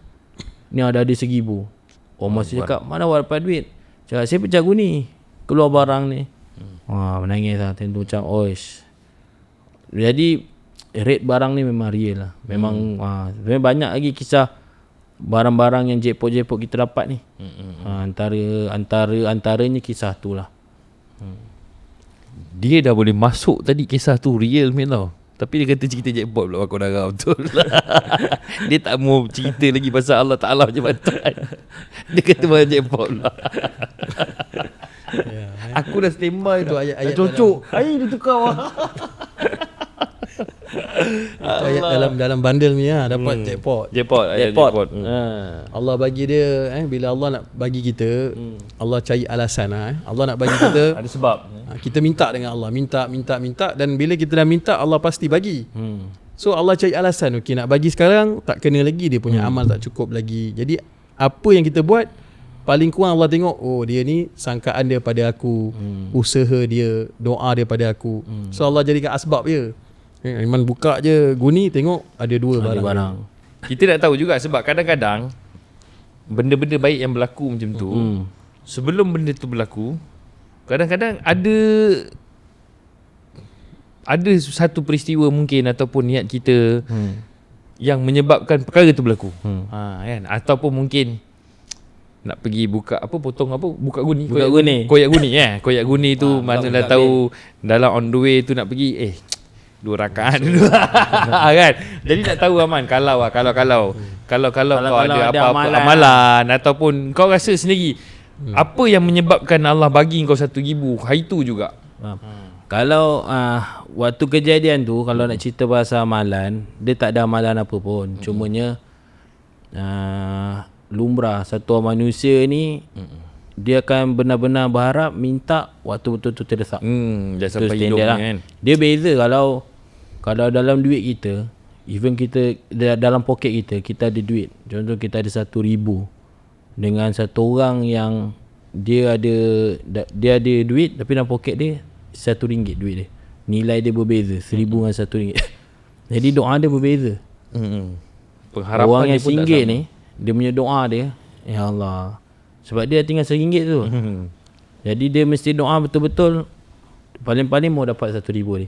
Tapi orang yang ada RM1,000 dalam poket, dia punya doa, dia still berdoa, tapi dia punya pengharapan tu Allahualam lah. Tapi selalunya pengharapan dia tu dia punya level ada lagi ni. Macam tu. Jadi waktu tu memang kita memang nak menggunakan, memerlukan. Jadi kita tak ada buat apa amalan, cuma tawakal lah. Sebab tu siapa yang berniaga ni tawakal memang tinggi. Kadang kalau kita yakin dengan satu benda, contoh macam kita orang sekarang setiap minggu berniaga Jumaat Sabtu Ahad. Bila hari gaji, mindset hari gaji sale mesti letup. Kita bukan pernah, banyak kali lah waktu gaji tak ada sale. Jadi kita pun macam apa pasal lah tak ada sale. Kalau sebelum waktu hijrah ni, kita memang aduh barang tak kena ni, barang tak cantik ni. Tapi yang betulnya rotation rezeki kan. Betul. Allah Allah bagi rezeki. Hari ni Allah rotate. Mungkin musim gaji ni kau punya rezeki lah. Allah bagi kau. Jadi minggu depan contoh kau punya turn. Pernah je musim tengah bulan kan, bang kan Ustaz, tak tambah barang pun. Sale macam tambah barang macam musim gaji pun pernah. Tu pun kita pun kat situ Allah bagi rezeki kan. Jadi apa yang kita sebagai peniaga lah ni, kalau peniaga mungkin yang bekerja pun sama juga, kena doa juga. PS peniaga tawakal, selain bertawakal tu mesti mau yakin lah. Okay man, tu panjang-panjang cakap tadi. Kita ambil satu. Masa betul-betul awak waktu tu susah awak cakap tadi. Okay, saya berminat cerita tu. Awak betul-betul susah. Dan pergi waktu tu memang nak pecah guni. Betul. Tu je duit dia kan. Dia tak ada apa dah itu. Kat rumah isteri tengah tunggu, anak-anak, kekuatan yang awak ada waktu tu. Dan bila awak pecah guni tadi awak cerita, 2 baju yang Allah bagi tu selesai. Asbab selesai masalah awak. Jadi kita nak tahu mesti ada terdetik dalam hati ke, ataupun cuba awak ingat balik kata-kata yang keluar daripada mulut ke, doa isteri ke, yang menyebabkan Allah Ta'ala bagi bantuan tu direct, nusratullah tu datang terus. Betul. Secara tunai kan. Sebelum awak pergi tu, okay, sekarang dah bincang dengan orang Gumak, nak pakai duit, memang perlu kan tengah susah. Bawa guni pergi, pecah guni, jumpa 2 tu. Okay, cuba awak ingat balik pengharapan tawakal waktu tu. Kalau waktu tu pengharapan saya memang tinggi lah. Jadi 100% tawakal 100% dengan Allah. 100% dengan Allah. Lepas tu tawakal pun tinggi. Kalau dari segi zahir, amalan untuk saya memang tak ada lah. Saya tak ada lah buat solat 2 rakaat pun tak ada. Tapi kalau untuk isteri saya, Allahualam. Mungkin di belakang waktu saya dah bergerak ke, mungkin mendoakan, Allahualam. Saya memang ada satu PL kalau jarang lah buat. Tapi kalau betul-betul tengah dalam keadaan betul-betul ni, 2 orang yang akan saya cari, isteri saya dengan mak saya. Dia ada sekali tu saya, mungkin semua orang tahulah event Art of Speed. Art of Speed ni event memang kau-kau punya, memang orang pun ramai semua. Saya berniaga 2 hari kat Art of Speed. Saya jual satu barang, satu jaket saya terjual. Yang sebelum ni kalau pergi balik, balik tu memang 10,000, 7,000. Subhanallah. Ni kawan-kawan saya punya ni lah. Tapi waktu tu memang Allah uji saya. Duit hotel semua dah bayar, transport semua sama-sama lah kawan-kawan. Bila saya berniaga 2 hari tu, saya dapat jual satu jaket. Hari pertama tu saya dah belajar reda lah. Jadi saya cakap dengan kawan saya waktu nak pergi makan, saya cakap tak apa lah, besok ada ni rezeki aku ni. Jadi kawan waktu malam tu dekat dalam kereta dah touching lah. Kawan ialah sale, alhamdulillah Allah bagi dia rezeki lebih. Dia cakap Aiman tak apa, malam ni makan ke apa kau makan je, tak apa, aku bayar apa semua. Okey lah. Yang buat saya touching, bagi duit belanja lagi. Kan. Okey lah. Besok dengan pengharapan baru, tawakal baru, InsyaAllah ni. Tapi tak, Allah uji. Jadi dia balik Melaka dalam keadaan pening ada. Fikir apa pasal lah. Apa salah apa lah. Macam mana silap kan? Jadi waktu balik, kawan saya ni bagi saya duit. Dah sampai depan rumah ni, dia hantar saya depan rumah, Man ni ambil lah, tak payah bayar, ni bukan hutang, ni aku bagi. Saya tolak dia bagi. Saya tahan benda tu 2 hari. Sampai lagi ketiga bila rumah saya tanya lah. Rumah saya ni jarang tanya pasal pekerjaan saya, pasal sale ke apa ke. Jadi bila dia tanya tu, maksud dia dah ada gesaan. Dia tanya, awak berniaga kat Aerospip macam mana, okey tak? Terus tak boleh jawab. Terus nangis. Memang tak okey lah waktu tu kan. Terus nangis lah. Terus macam tak tahu macam mana nak luahan. Faham. Tapi dia pun sabar. Dia pun cakap, awak sabarlah apa semua. Cakap macam ni. Jadi minggu tu saya jalankan kehidupan saya, pergi berniaga kat Muar, kat Tangkak. Waktu tengah berniaga tu, yang hal Aerospip ni seminggu dah ni bercakap ni. Kan? Jadi saya solat dekat masjid Tangkak, Masjid Sultan Ibrahim kalau tak silap, dekat tepi sungai tu. Jadi masjid tu besar, macam Masjid Al-Azim. Jadi kita pun macam tenang.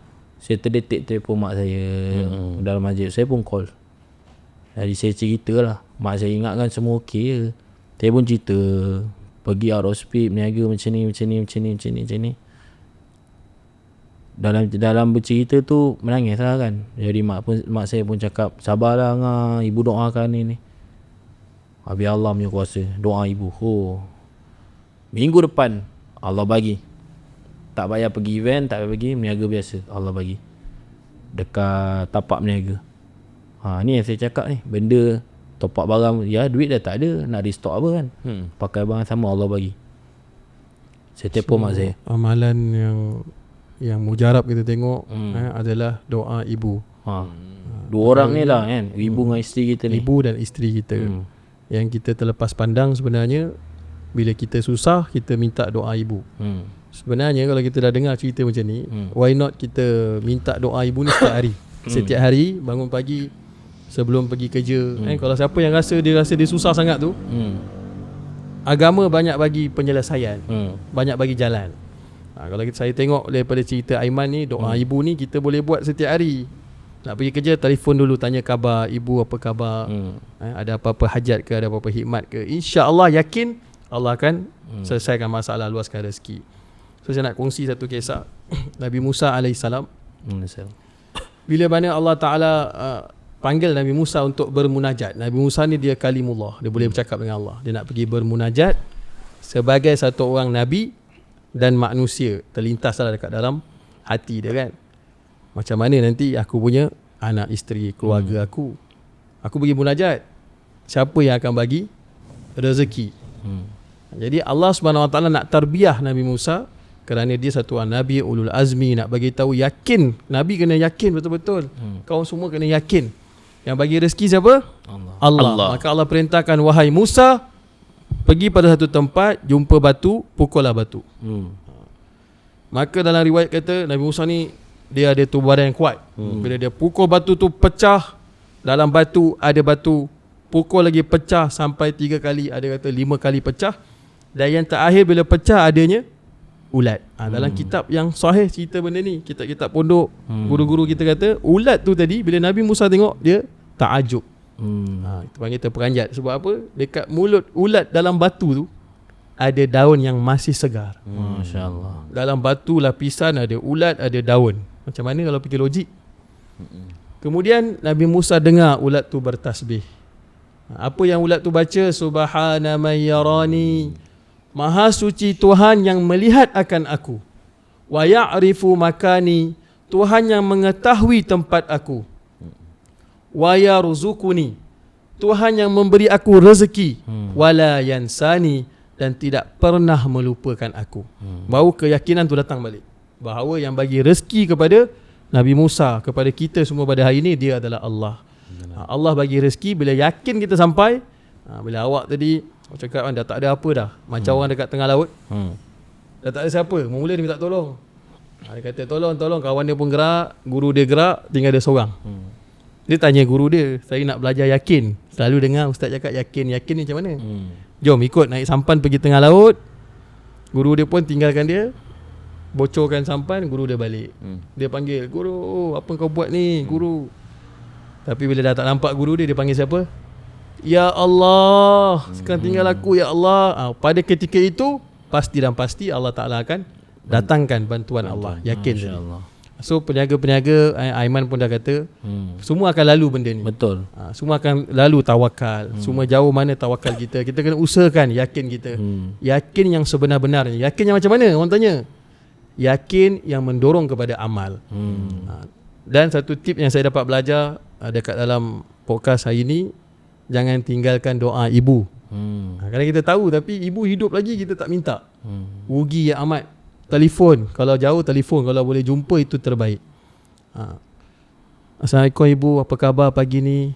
Lepas tu cakap doakan amat doakan saya Kawan saya jutawan, dia ada company, 2 company oil and gas. Dan sekarang dia telah bagi masa 6 bulan dekat masjid, 6 bulan keluar di jalan Allah. Kat rumah sekali-sekala je ada. Dia duduk berdua je. Dia dikurniakan satu orang anak. Maknanya bertiga. Anak dia pun dah kahwin dengan orang rumah dia. Orang rumah dia hantar belajar madrasah, dia keluar jalan Allah. Jadi tanya dia, macam mana kau boleh jutawan macam ni? Dahsyat kan? Kau tak kerja ke? Kita pernah tengok ada satu orang pakai smart, pakai coat, macam bos company lah, jumpa dia. Rupanya tu pun kerja dengan dia. Masya Allah. Dia uruskan 900 orang staff melalui telefon. Ramai. Melalui telefon dia tak pergi jumpa. Dia ada cakap lah berapa gaji dia bayar semua, saya tak ingat. Kita tanya dia, apa kau punya amalan? Dia kata amalan sebelum subuh Muhammad kena buat. Bila kita duduk rapat dengan dia lama-lama, rupanya masa mak dia hidup, dia punya wiper kereta pun rosak. Nak pergi kerja hujan kena berhenti tepi. Tapi setiap kali nak pergi kerja, dia akan telefon. Assalamualaikum ibu, apa khabar? Ni Ahmad ni, apa khabar bu? Nak pergi kerja, doakan Dia kata mungkinlah asbab itu dia jadi jutawan sekarang ni. Allah. Tapi kalau kita duduk dengan dia cerita amal dia. Sebab dia jadi jutawan tu melalui amal. Dia pun kata saya pun tak sangka. Dia dah jual satu company dia 30 juta. Ada satu company lagi. Allah. Jadi kita sama-sama kita usahakan, yakin kita dalam berniaga ni, inilah peluang. Peniaga-peniaga ni dia ada banyak peluang untuk dia dapat. Usahakan yakin dia kepada Allah. Yang bagi rezeki tu Allah. Benar. Kita usaha sama juga. Acong pun usaha, Subramaniam pun usaha juga. Tapi yakin kita yang bagi kita rezeki adalah Allah. Ibu, bila sebut perkataan ibu, semua benda boleh ganti. Semua benda ada ganti. Tetapi ibu sudah tentu tidak ada ganti. Dialah satu orang je ibu kita. Dan Allah pilih dia lahirkan kita.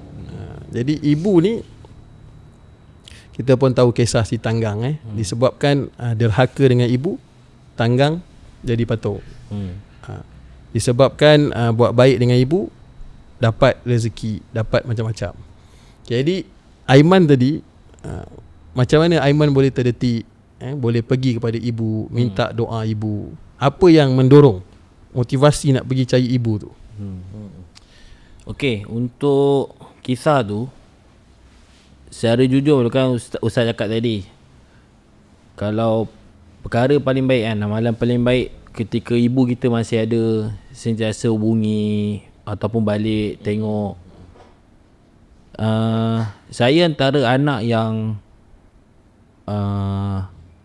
sekarang ni tengah belajar ke arah tu.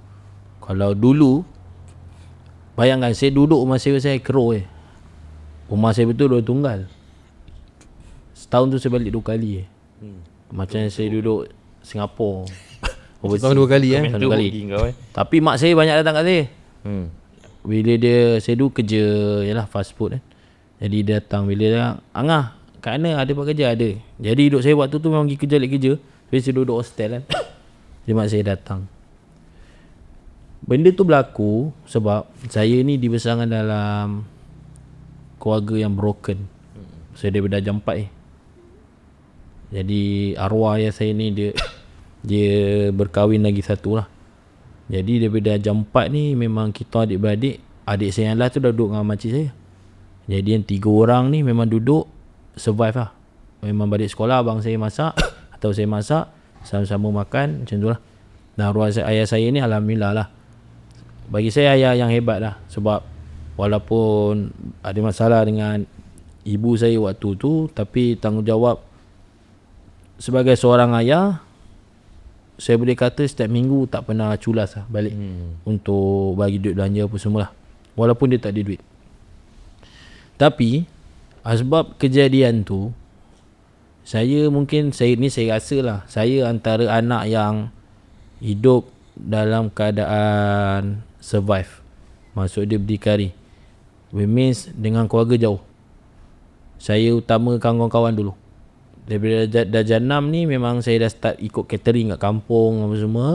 Memang apa yang saya nak beli waktu tu, macam saya cakap tadi lah, saya start fashion ni apa semua tu macam saya kan ibu tunggal, jadi dapatlah beasiswa. Duit beasiswa tu pun bukan saya beli benda yang belajar pun, kan. Saya pergi beli baju apa semua kan. Jadi hidup saya waktu tu kawan-kawan nombor 1 lah. Kawan-kawan nombor 1, family nombor 2 lah. Bermaksud kalau family ajak jalan pun tak nak. Kalau ajak makan, tengok lah. Kalau nak pergi, tak pergi tak. Kalau dengan ayah saya lagi jauh. Saya kalau cakap tadi balik kat mak saya, kadang setahun tu paling teruk saya yang kat Ekro tu lah 2 kali. Tapi ayah saya ni ada pernah 1 tahun tu saya tak pergi tengok langsung. Call ada, tapi bukan saya call dia, ada call saya. Tapi saya tak pergi jumpa dia. Walaupun time tu hari raya, adik-adik saya pun dah pergi. Saya macam benda tu saya macam, bagi saya macam tak berapa penting lah. Saya macam nanti lah, nanti boleh jumpa kan. Jadi dalam kehidupan saya, lepas berkahwin baru datang fikir pasal family. Sebab apa? Ayah saya meninggal 2 minggu ke 3 minggu selepas saya nikah. Ini touching sikit lah. Sebab saya dengan ayah saya bukan tak rapat, bukannya bergaduh, tapi mungkin sebab broken sebab perceraian ni. Jadi saya ni memang antara anak yang memberontak. Saya tak nak duduk dengan mak tiri saya. Jadi kalau time tu untuk saya cari rezeki, kalau time tu kerja untuk saya adik-adik lain macam kalau betul-betul perlu bantu, bos saya bantu. Tidak, memang saya tak heran lah, saya buat hal saya. Sebab abang saya time tu belajar, adik saya pun belajar. Saya habis sekolah, saya decide tak nak belajar. Sebab apa? Mak saya nak kena tanggung 2 adik saya tengah belajar. Jadi saya tak mau susah dengan tu, saya kerja lah. Tapi saya tak mau bantu. Saya jujur, bukan time tu tak banyak membantu. Memang lebih untuk diri sendiri. Jadi sampailah satu masa time saya nak kahwin ni, memang Allah datangkan kesedaran ni. Macam Ustaz bagi tahu tadi pentingnya keluarga ni ketika saya nak bernikah. Bayangkan daripada tunang saya buat keputusan semua sendiri je, family je follow sampai nak nikah. Yang touching, 1 hari sebelum nikah ke pagi nikah, saya nak kena nikah kat Semabuk. Ayah saya datang. Ayah saya time tu memang dah sakit. Dia kencing manis. Tapi time tu dia punya dalam badan dia ni memang dah tak boleh kontrol. Jadi dia datang pagi tu, saya tahu dia sakit. Jadi dia datang, dia gagalkan pakai smart. Sebab dia dah pakai biasa je selalu. Tiba-tiba pagi tu dia pakai smart macam waktu dia muda-muda, dengan swaslet dia, dari pinggang, je ke meja dia. Lepas tu pakai kopiah. Saya pun cakap dengan dia, ya, okey tak okey ni? Kan? Lepas tu ayah saya cakap, ayah tak okey, tapi ayah nak datang juga. Tapi ayah minta maaf, ayah tak boleh ikut kau sampai kat tempat nikah. Sampai kat rumah, kat 2 tunggal je boleh. Sebab ayah memang tak larang. Dan ayah takut ayah memalukan kau kat majlis nikah kau. Sebab ayah tak boleh kontrol. Saya cakap, apa ayah cakap macam tu kan, ikut je lah. Ayah cakap tak boleh. Okey lah. Jadi saya pun minta maaf ayah apa semua. Ayah saya pun nasihat lah. Benda yang dia nasihat saya ingat lagi lah. Dia cakap, jaga isteri kau yang elok, kau jangan ikut jejak dia macam ni. Jaga orang perempuan ni, amanah ni. Saya pun nikah. Lepas saya nikah, Allah bagi satu perasaan tanggungjawab as a ketua keluarga. Saya macam fikir dah kena ubah kot, keluarga nombor satu kot. Saya fikir macam tu. Jadi saya baru nak belajar jaga ayah saya dengan duit salang kahwin. Saya kat rumah saya, boleh tak kita beli wheelchair satu, mudah ke ayah berak. Saya pun beli. Seminggu selepas nikah saya beli. Saya hantar kat rumah mak tiri saya. Benda yang sama, ayah saya nasihat saya dengan isteri saya. Cakap, dia pun buat kelakar sikit apa semua. Saya cakap ayah pakailah stroller wheelchair ni. Lepas tu selang seminggu mak tiri saya telefon, ayah saya kritikal. Jadi dia punya kritikal, dia dah masuk hospital kali pertama. Okay, dia time tu zaman COVID, kita orang tak boleh tu. Jadi dapat minta macam tu. Dan lepas tu saya dengar dia dah keluar. Bila dah keluar, kesilapan saya lagi, saya tak pergi rumah dia. Saya lambat lah. Saya cerita saya melambat-lambatkan benda sepatutnya. Jadi bila jadi macam tu, mak tiri saya call lagi sekali. Mak tiri saya cakap apa? Ayah masuk hospital balik, tapi kat ICU. Okay. Bila masuk ICU, saya pun dengan hospital dengan semabuk kan dekat. Jadi saya dah niat apa-apa saya kena sampai dulu. Jadi saya cakap mak tiri saya, apa-apa call saya sedia anytime. Jadi ada sekali tu mak tiri saya call. Dia cakap, ayah dah boleh tengok lepas waktu tengah hari, lepas Zuhur. Okey lah. Saya pun siap-siap. Saya dah sampai depan hospital nak masuk, dapat call lagi sekali, doktor tak bagi masuk sebab keadaan ayah saya tak sesuai untuk orang ziarah. Tak apalah, saya pun balik. Saya besok lah, ni besok punya kejadian lah. Dah tidur malam tu, besok pagi rumah saya pergi kerja. Saya pun lelap balik lah lepas subuh tu.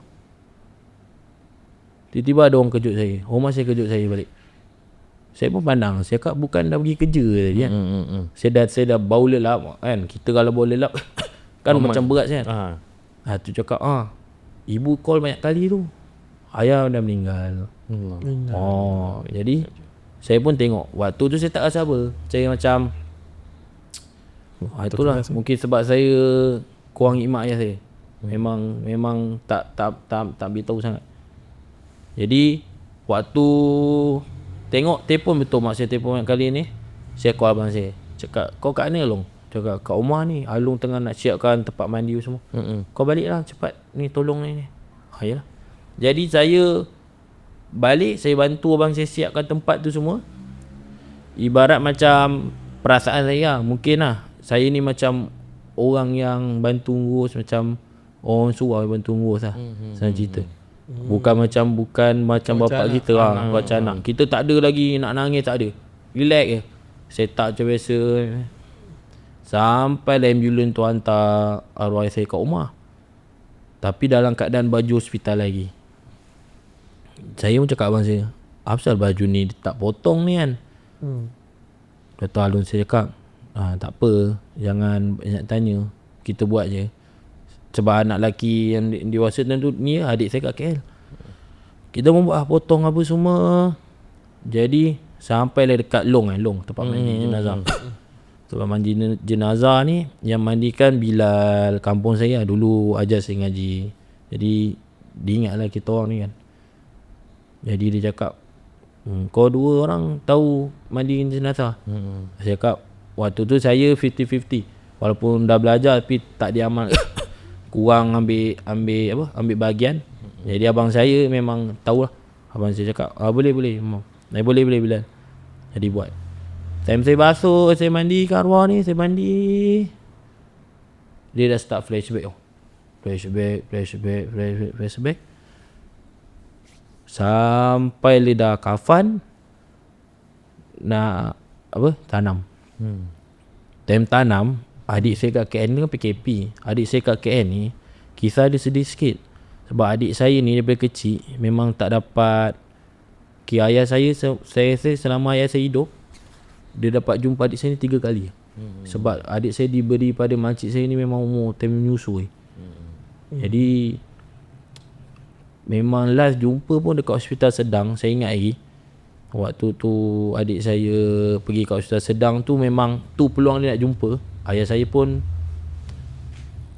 menangis lah kan.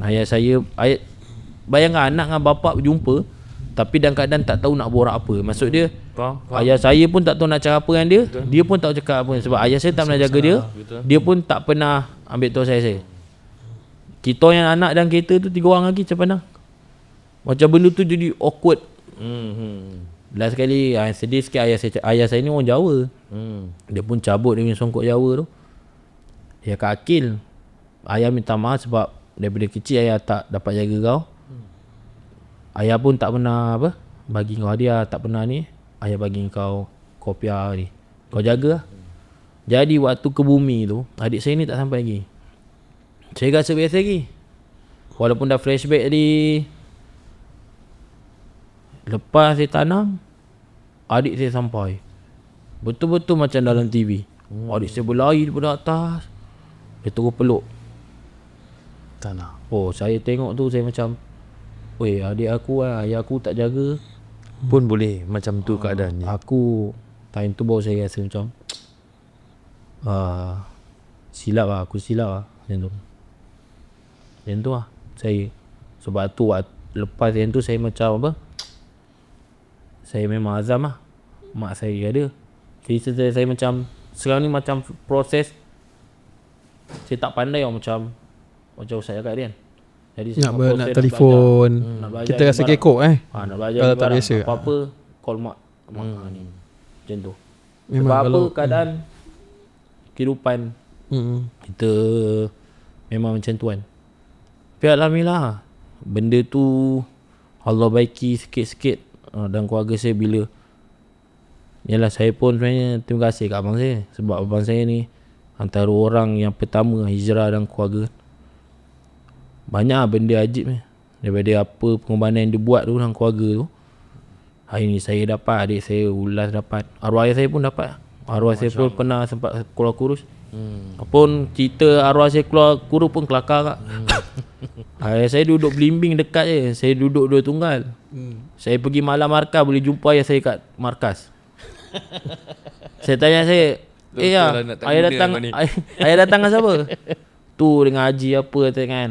Ayah ikut dia keluar 3 hari. Masya-Allah. Aduh.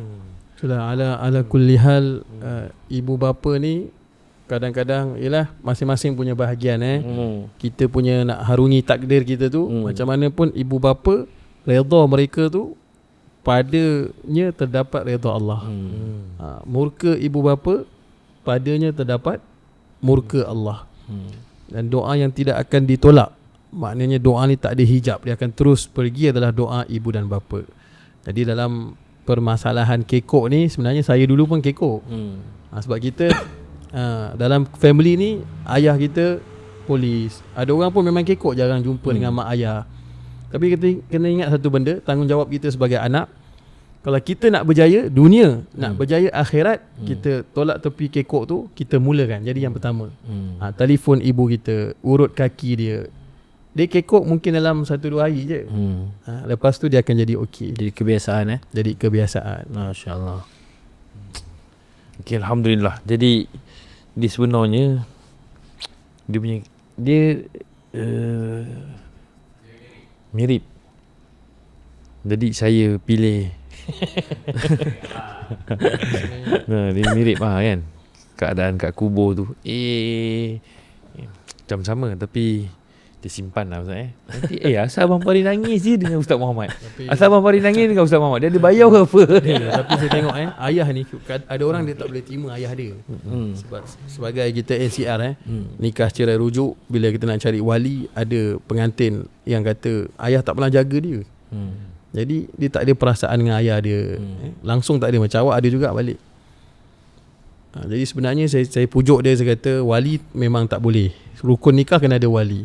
So walaupun awak tak pernah jumpa ayah awak tak pernah tahu dia punya doa untuk awak, dia punya penyesalan untuk awak, awak tak pernah faham benda ni. Bila Aiman cerita tadi, saya pun sedih juga. Sebab ayah dia pakai smart-smart kan, nak pergi. Sebab apa? Dia rasa penyesalan dalam hidup dia.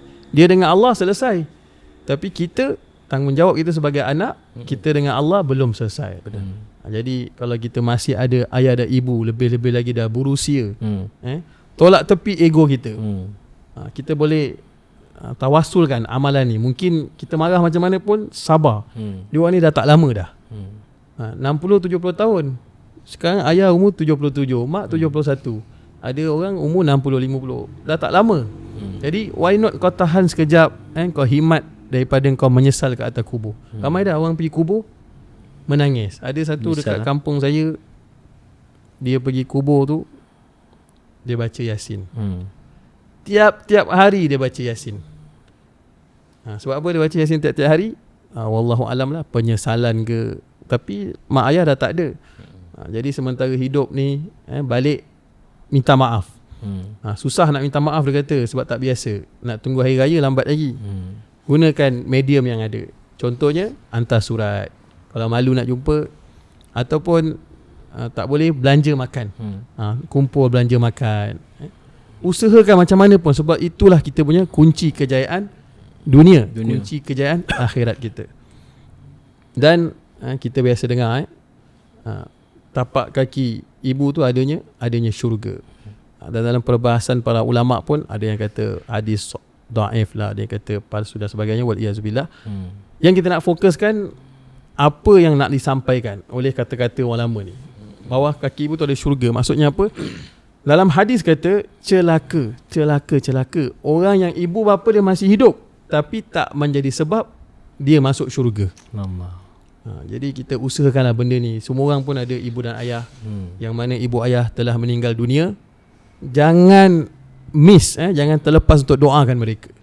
Sembahyang 5 waktu, doakanlah, sebut Allahumma ighfir lana dhunubana wali walidina warhamhuma kama rabbayana shaghira. Doakan mereka, istighfar untuk mereka. Benda ni akan bagi kesan dalam kehidupan kita. Dan yang paling kita tersentuh nanti bila kita jadi ibu dan ayah. Mungkin Gen Z sekarang dia tak faham kalau ada perbalahan. Dia belum jadi ibu ayah. Bila kau dah jadi ibu, kau dah jadi ayah, kau akan tengok anak kau, waktu tu kau akan faham.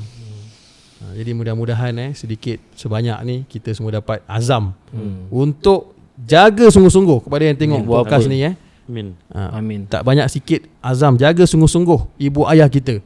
Kau jadikan ibu dan ayah kau raja, rezeki kau macam raja. Termasuk dalam rezeki ni bukan duit saja, kesihatan kita, ketenangan kita. Kepada ibu ayah yang dah meninggal, Islam masih ada jalan lagi. Hadiahkan kepada mereka bacaan-bacaan amalan-amalan soleh. Doakan mereka. Pergi ziarah kubur. Jangan kata takut ataupun yang kata amalan tak bagus. Jangan. Pergi ziarah kubur. Kerana mereka-mereka yang di dalam kubur itu juga hidup. Mereka hidup di alam barzakh. Itu beza. Pergi ziarah, mereka doakan mereka. Dan ziarah kubur ni pun bagus. Dia akan tawarkan dunia kita. Insaf, betul. Ingatkan kita kepada kematian. InsyaAllah bang. Betul lah Ustaz, dia nak tambah sikit tu. Boleh? Tafadhal. Ada satu, ini lepas kejadian ni lah. Jadi lepas dah, kita pun dah keluar kurus apa semua. Jadi ada perkara yang saya pernah tanya saya, tapi benda ni berlaku kat Seri Petaling lah. Saya bertanya dengan seorang elders ni. Dia pun ustaz juga. Saya kata dia, Ustaz, kalau saya tak sempat berbakti dengan bapa saya kan, tapi mak saya masih hidup. Tapi mak saya pun, kisah dia bapa tiri sekarang.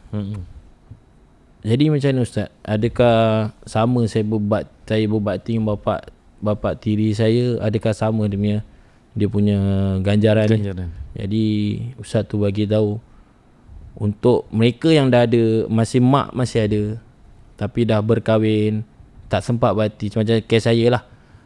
Jadi jagalah ayah tiri tu seperti bapa sendiri. Kalau mak tak berkahwin, jagalah sahabat-sahabat ayah dia tu seperti bapa sendiri. Jadi ganjaran dia tetap sama. Orang-orang yang orang kalau yang saya baca, tak silap saya, untuk teruskan hubungan tu, kita buat baik dengan orang-orang yang bapa kita sayang. Ganjaran tak sama. Kan adik-beradik dia, bapa-bapa saudara kita kan, mak-mak saudara kita. So jangan pernah ada rasa tak ada peluang. Jadi Man, insya-Allah sebelum kita closing lah, kita tutup, kita wrap kita main podcast ni, soalan terakhir lah. Ni soalan ni memang dia bukanlah cepu emas tak, tapi dia soalan kita kira sebagai soalan wajib untuk semua guest kita. Jadi sepanjang hidup, boleh tahu berapa tahun Man? Umur kau? Saya tahun ni baru 31. Very young. How many days? Ni saya reveal. Sebab orang yang bayar saya, atas saya pun saya panggil saya abang. Tapi dia Saya itu A, orang brother kan. Saya A je. Banyak dia lalu dalam hidup dia. Mematangkan dia. Mematangkan muka tu lah. Jadi sepanjang pengalaman hidup 30 lebih tahun ni Man, dah banyak dah nasihat dengar, tak kira lah pada segi kehidupan, perniagaan, kekeluargaan kan.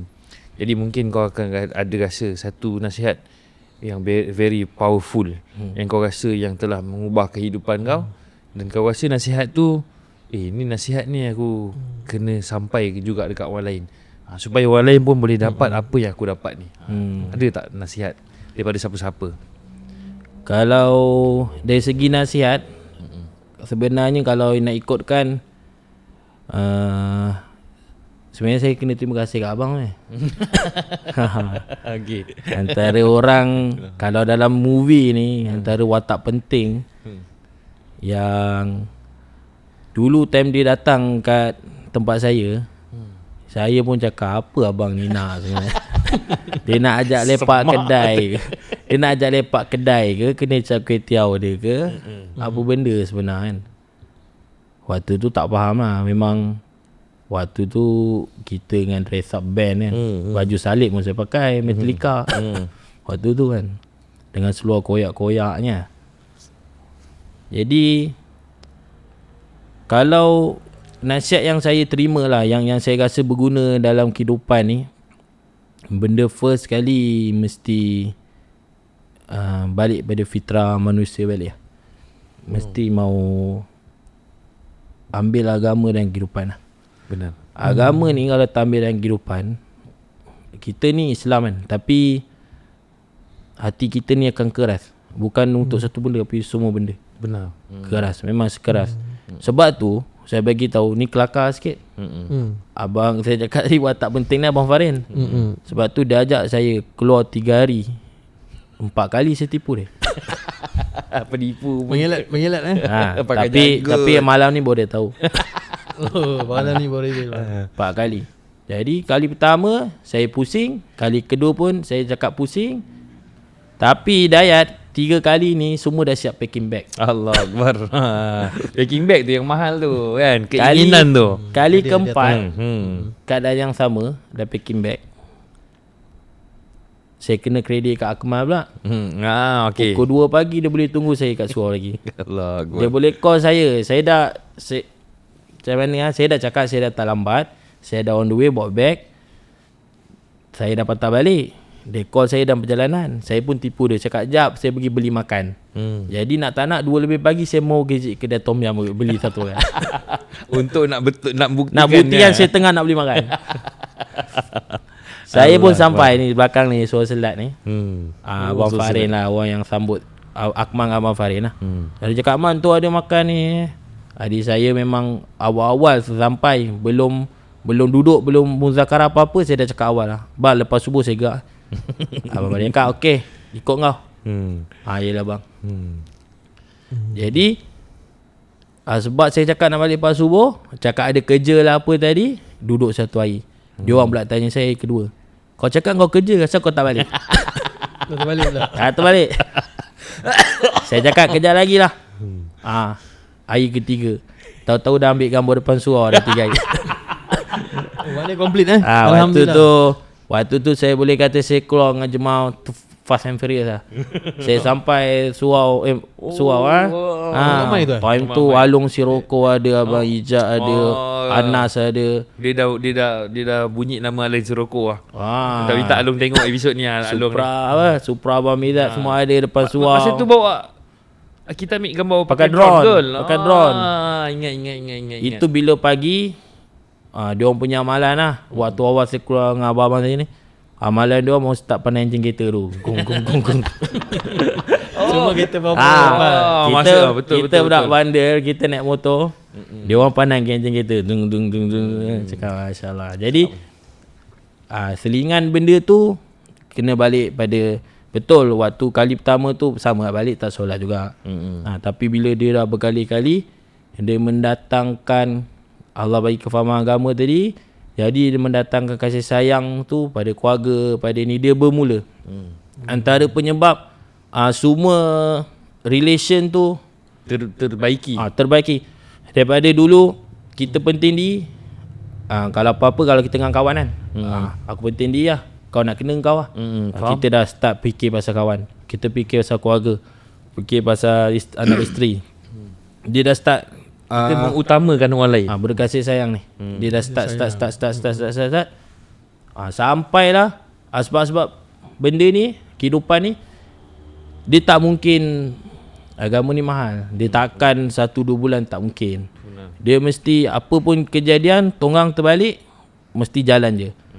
Jadi dia akan ubah pelan-pelan. Macam saya cakap tadi lah, daripada fasa saya tahu lah tahun bila saya ni.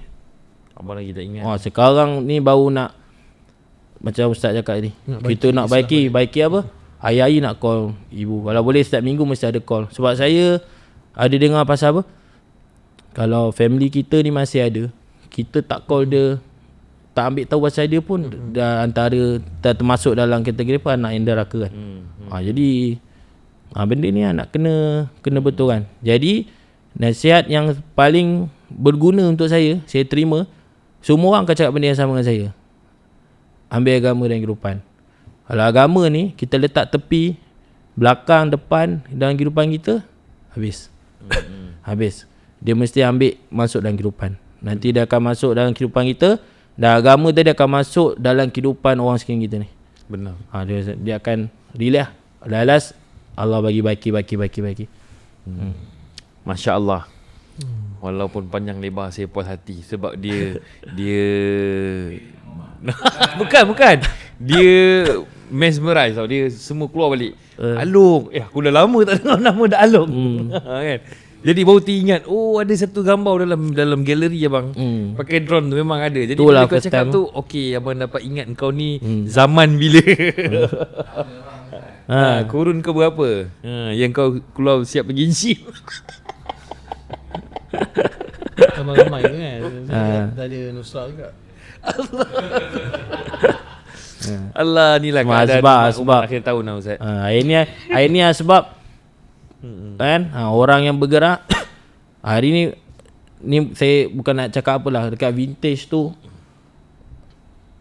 hari ni diorang yang sebelum ni kehidupan macam kita orang tak, hari ni alhamdulillah kan, meniaga time solat taklim pun jalan. Masya Allah. Keluar setiap bulan pun keluar 3 hari. Memang diorang, kita memang bagi tahulah tak ada tempat lain. Kalau nak baiki kehidupan, baiki diri, mesti bawa agama dengan kehidupan. Tu je. Tak ada buat benda apa-apa yang benar menyeronokkan nafsu ni, dia takkan dapat. Dia sekadar menyeronokkan nafsu. Dia seronok masa tu je. Masa tu je. Lepas tu habis lah. Benar. Setuju sangat. Allahu Akbar. Jadi alhamdulillah. Dia kalau nak cerita panjang Ustaz. Kan memang panjang kan. Saya sampai tak ingat dia ni zaman bila saya kenal dia. Kan? Saya pun pernah keluar dekat halqa abang dia. Saya kenal abang dia. Baru tahu itulah Abang Aiman. Saya sedih tau bang. Time saya keluar 3 hari dengan abang tu. Ni saya sedih lah. Aduh. Abang saya ni dia dah keluar. Saya antara adik yang selalu fitnah dia tu. Dia belajar kat Podium. Ni saya cerita sikit kan. Dia belajar Podium. Jadi bila cuti tak balik. Tahu-tahu dah pergi sini. Saya cakap dia ni mabing duit mak saya. Kan. Sampai satu hari tu dia bagi tahu dia nak keluar 4 bulan. Kalau saya refresh balik, orang-orang yang dulu zaman dia yang kat markah tu selalu datang rumah saya. Saya pula, dia orang lepak depan rumah saya. Saya pula jenis, abang saya cakap, jom begini ada jemaah. Kau pergi lah. Jadi diorang ni saya dah jumpa, cuma nama pun saya tak ambil tahu. Kan? Kira tu geng abang saya lah. Padahal dia dekat lepak depan rumah saya. Jadi sampai satu tahap masih nak keluar 4 bulan Nizamuddin lah, KIPB. Time tu mak saya cakap apa tau, mak saya tak bagi. Lepas tu dia bawa Amisab lah, saya ni saya dah tahu. Time tu saya ingat ustaz lah kan. Amisab dia datang rumah, cakap dengan mak saya ni terang-terang. Mak saya cakap ni, ikut engkau lah, kau nak pergi kau pergi lah. Macam tu lah bunyi. Saya apa lagi? Apa benda kau buat ni, kau ni. Oi. Lepas tu memang tak ambil tahu. Dia pun dengan tinggalkan apa dekat hospital yang ada apa tempat apa? Aman. Dia tinggal dengan telefon semua 4 bulan memang tak tahu. Tahu-tahu dia dah sampai depan pagar rumah time tu dah balik. Itu dia punya ni lah. Lepas tu dia kahwin dengan kakak ipar saya, keluar mesturat dekat sana juga 2 bulan. Saya tak buat ni lagi sampai saya keluar dengan abang tu. Saya keluar dengan abang tu selang seminggu, selang 3-4 hari gambar tu keluar. Dia perasan. Dia call saya, "Ngang, kau kat mana?" Dia cakap, "Kat luar ni." Kau datang masjid Gangsa kejap. Dia tengah pasang banner benda kan. Dia pengerusi kat sana kan? Masih pengerusi dia macam jawatan kuasa ni. Betul. Jadi saya pun cakap, "Ayah." Saya berdatang. "Assalamualaikum." Kan. "Kau keluar 3 hari lah?" Kenapa? Dia peluk saya. Habis. Pecah saya. Sebab apa ayat dia? Dia cakap macam ni, Alung doa Allah makbul doa Alung. 10 tahun doa kau. Saya dengan abang saya macam anjing kucing. Macam kau boleh doa aku macam tu. Kau boleh doa aku. Saya cakap, bila dia tahu, bila saya dengar abang saya doa saya macam rupanya abang aku ambil tahu saya aku lah. Sayang. Cuma tak tunjuk. Tapi keras. Keras, memang keras. Memang kau aku. Ego. Hidayat. Allahu Akbar. Wah, tu lah saya cakap tadi lah, sebab ambil agama tu cakap saya kena terima kasih dengan abang saya. Hari ni adik saya yang last tu pun dah keluar. Kan, ayah saya pun dah keluar, family alhamdulillah. Jadi sebab abang saya tu ambil agama ini Allah. Ubah sekali lagi. Sifat kebaikan ni kita akan nak benda tu tersebar. Sebab tu Abang Aiman doakan Aiman. Walaupun dia tak paksa, dia doakan. Dan bila dia dapat tahu, awak dah dapat dah satu, kita panggil apa tadi, fitrah, kembali kepada agama. Macam ikan, kalau dekat darat dia takkan tenang. Tapi bila ikan dia duduk dalam air, baru dia rasa kehidupan yang sebenar. Walaupun kawan-kawan ikan kata, kau naiklah ke atas, macam-macam ada hiburan, ada apa semua. Tapi bila dia naik di atas, dia akan binasa. Jadi agama ni dia menuntut kepada mujahadah. Dan agamalah penyelesaian. Kalau kita tengok penyelesaian rumah tangga, penyelesaian rezeki, penyelesaian kawan-kawan, untuk kita diislahkan. Allah Ta'ala sendiri beritahu dalam Al-Quran, A'udzubillahi minasyaitanirrajim, ya ayyuhallazina amanu taqullah, wahai orang beriman, bertakwalah kepada Allah. Maksud dia apa bertakwa ni? Maknanya taatlah perintah Allah, tinggalkan larangan Allah. Wa qulu qawlan sadida, dan bercakaplah perkataan yang benar. Apa dia perkataan yang benar? Di ayat yang lain Allah Ta'ala tegaskan, wa man ahsanu qawlan mimman da'a ilallah. Tidak ada yang lebih benar perkataannya melainkan daripada orang yang menyeru manusia mentauhidkan Allah. Jadi bila waqulu qawlan sadida yuslih lakum a'malakum, Allah sendiri yang akan islahkan kamu, baiki kamu. A'malakum, amalan-amalan kamu yang selama ni kamu fikir pening macam mana nak islah diri, nak baiki, susah nak buat ni, nak buat tu, nak tinggal maksiat susah. Sebenarnya bila kamu kembali balik pada ayat tadi ni, Allah yang akan islah kamu. A'malakum, amalan kamu. Wa yaghfir lakum zunubakum, dan Allah yang akan ampunkan dosa-dosa kamu. Wa may yuti'illaha wa rasulahu faqad faza fawzan azima. Dan Allah Ta'ala tegaskan supaya kita yakin, jangan ragu-ragu, barang siapa yang taat kepada Allah, taat kepada Rasulullah, faqad faz, sesungguhnya dia telah berjaya. Bukan baru nak berjaya, dia telah berjaya. Fawzan azima, dengan kejayaan yang agung, iaitu dunia dan akhirat. Masya-Allah. Insya-Allah. Jadi alhamdulillah. Jadi mudah-mudahan episod kali ini bagi manfaat, amin, pada orang yang mendengar, pendengar-pendengar, penonton-penonton sekalian, walaupun dalam gelap. Okay, alhamdulillah. Jadi kita wrap kita punya episod kali ini semua pun mulut dah masam, mata dah kesat kan, dah kena aircon. InsyaAllah terima kasih dulu kita nak ucapkan pada tetamu kita Muhammad Zulaiman ni. Betul bang. Terima Terima kasih juga. Terima kasih sudi datang walaupun dalam keadaan dia bukan tak dirancang tapi kurang persediaan. Kan. Tapi alhamdulillah selesai episod ni. Terima kasih banyak-banyak, jazakumullah khairan jazak. Dan terima kasih juga Ustaz Muhammad kan, pegawai syarak Bandar Hilir. Jangan pegawai syirik. Kan.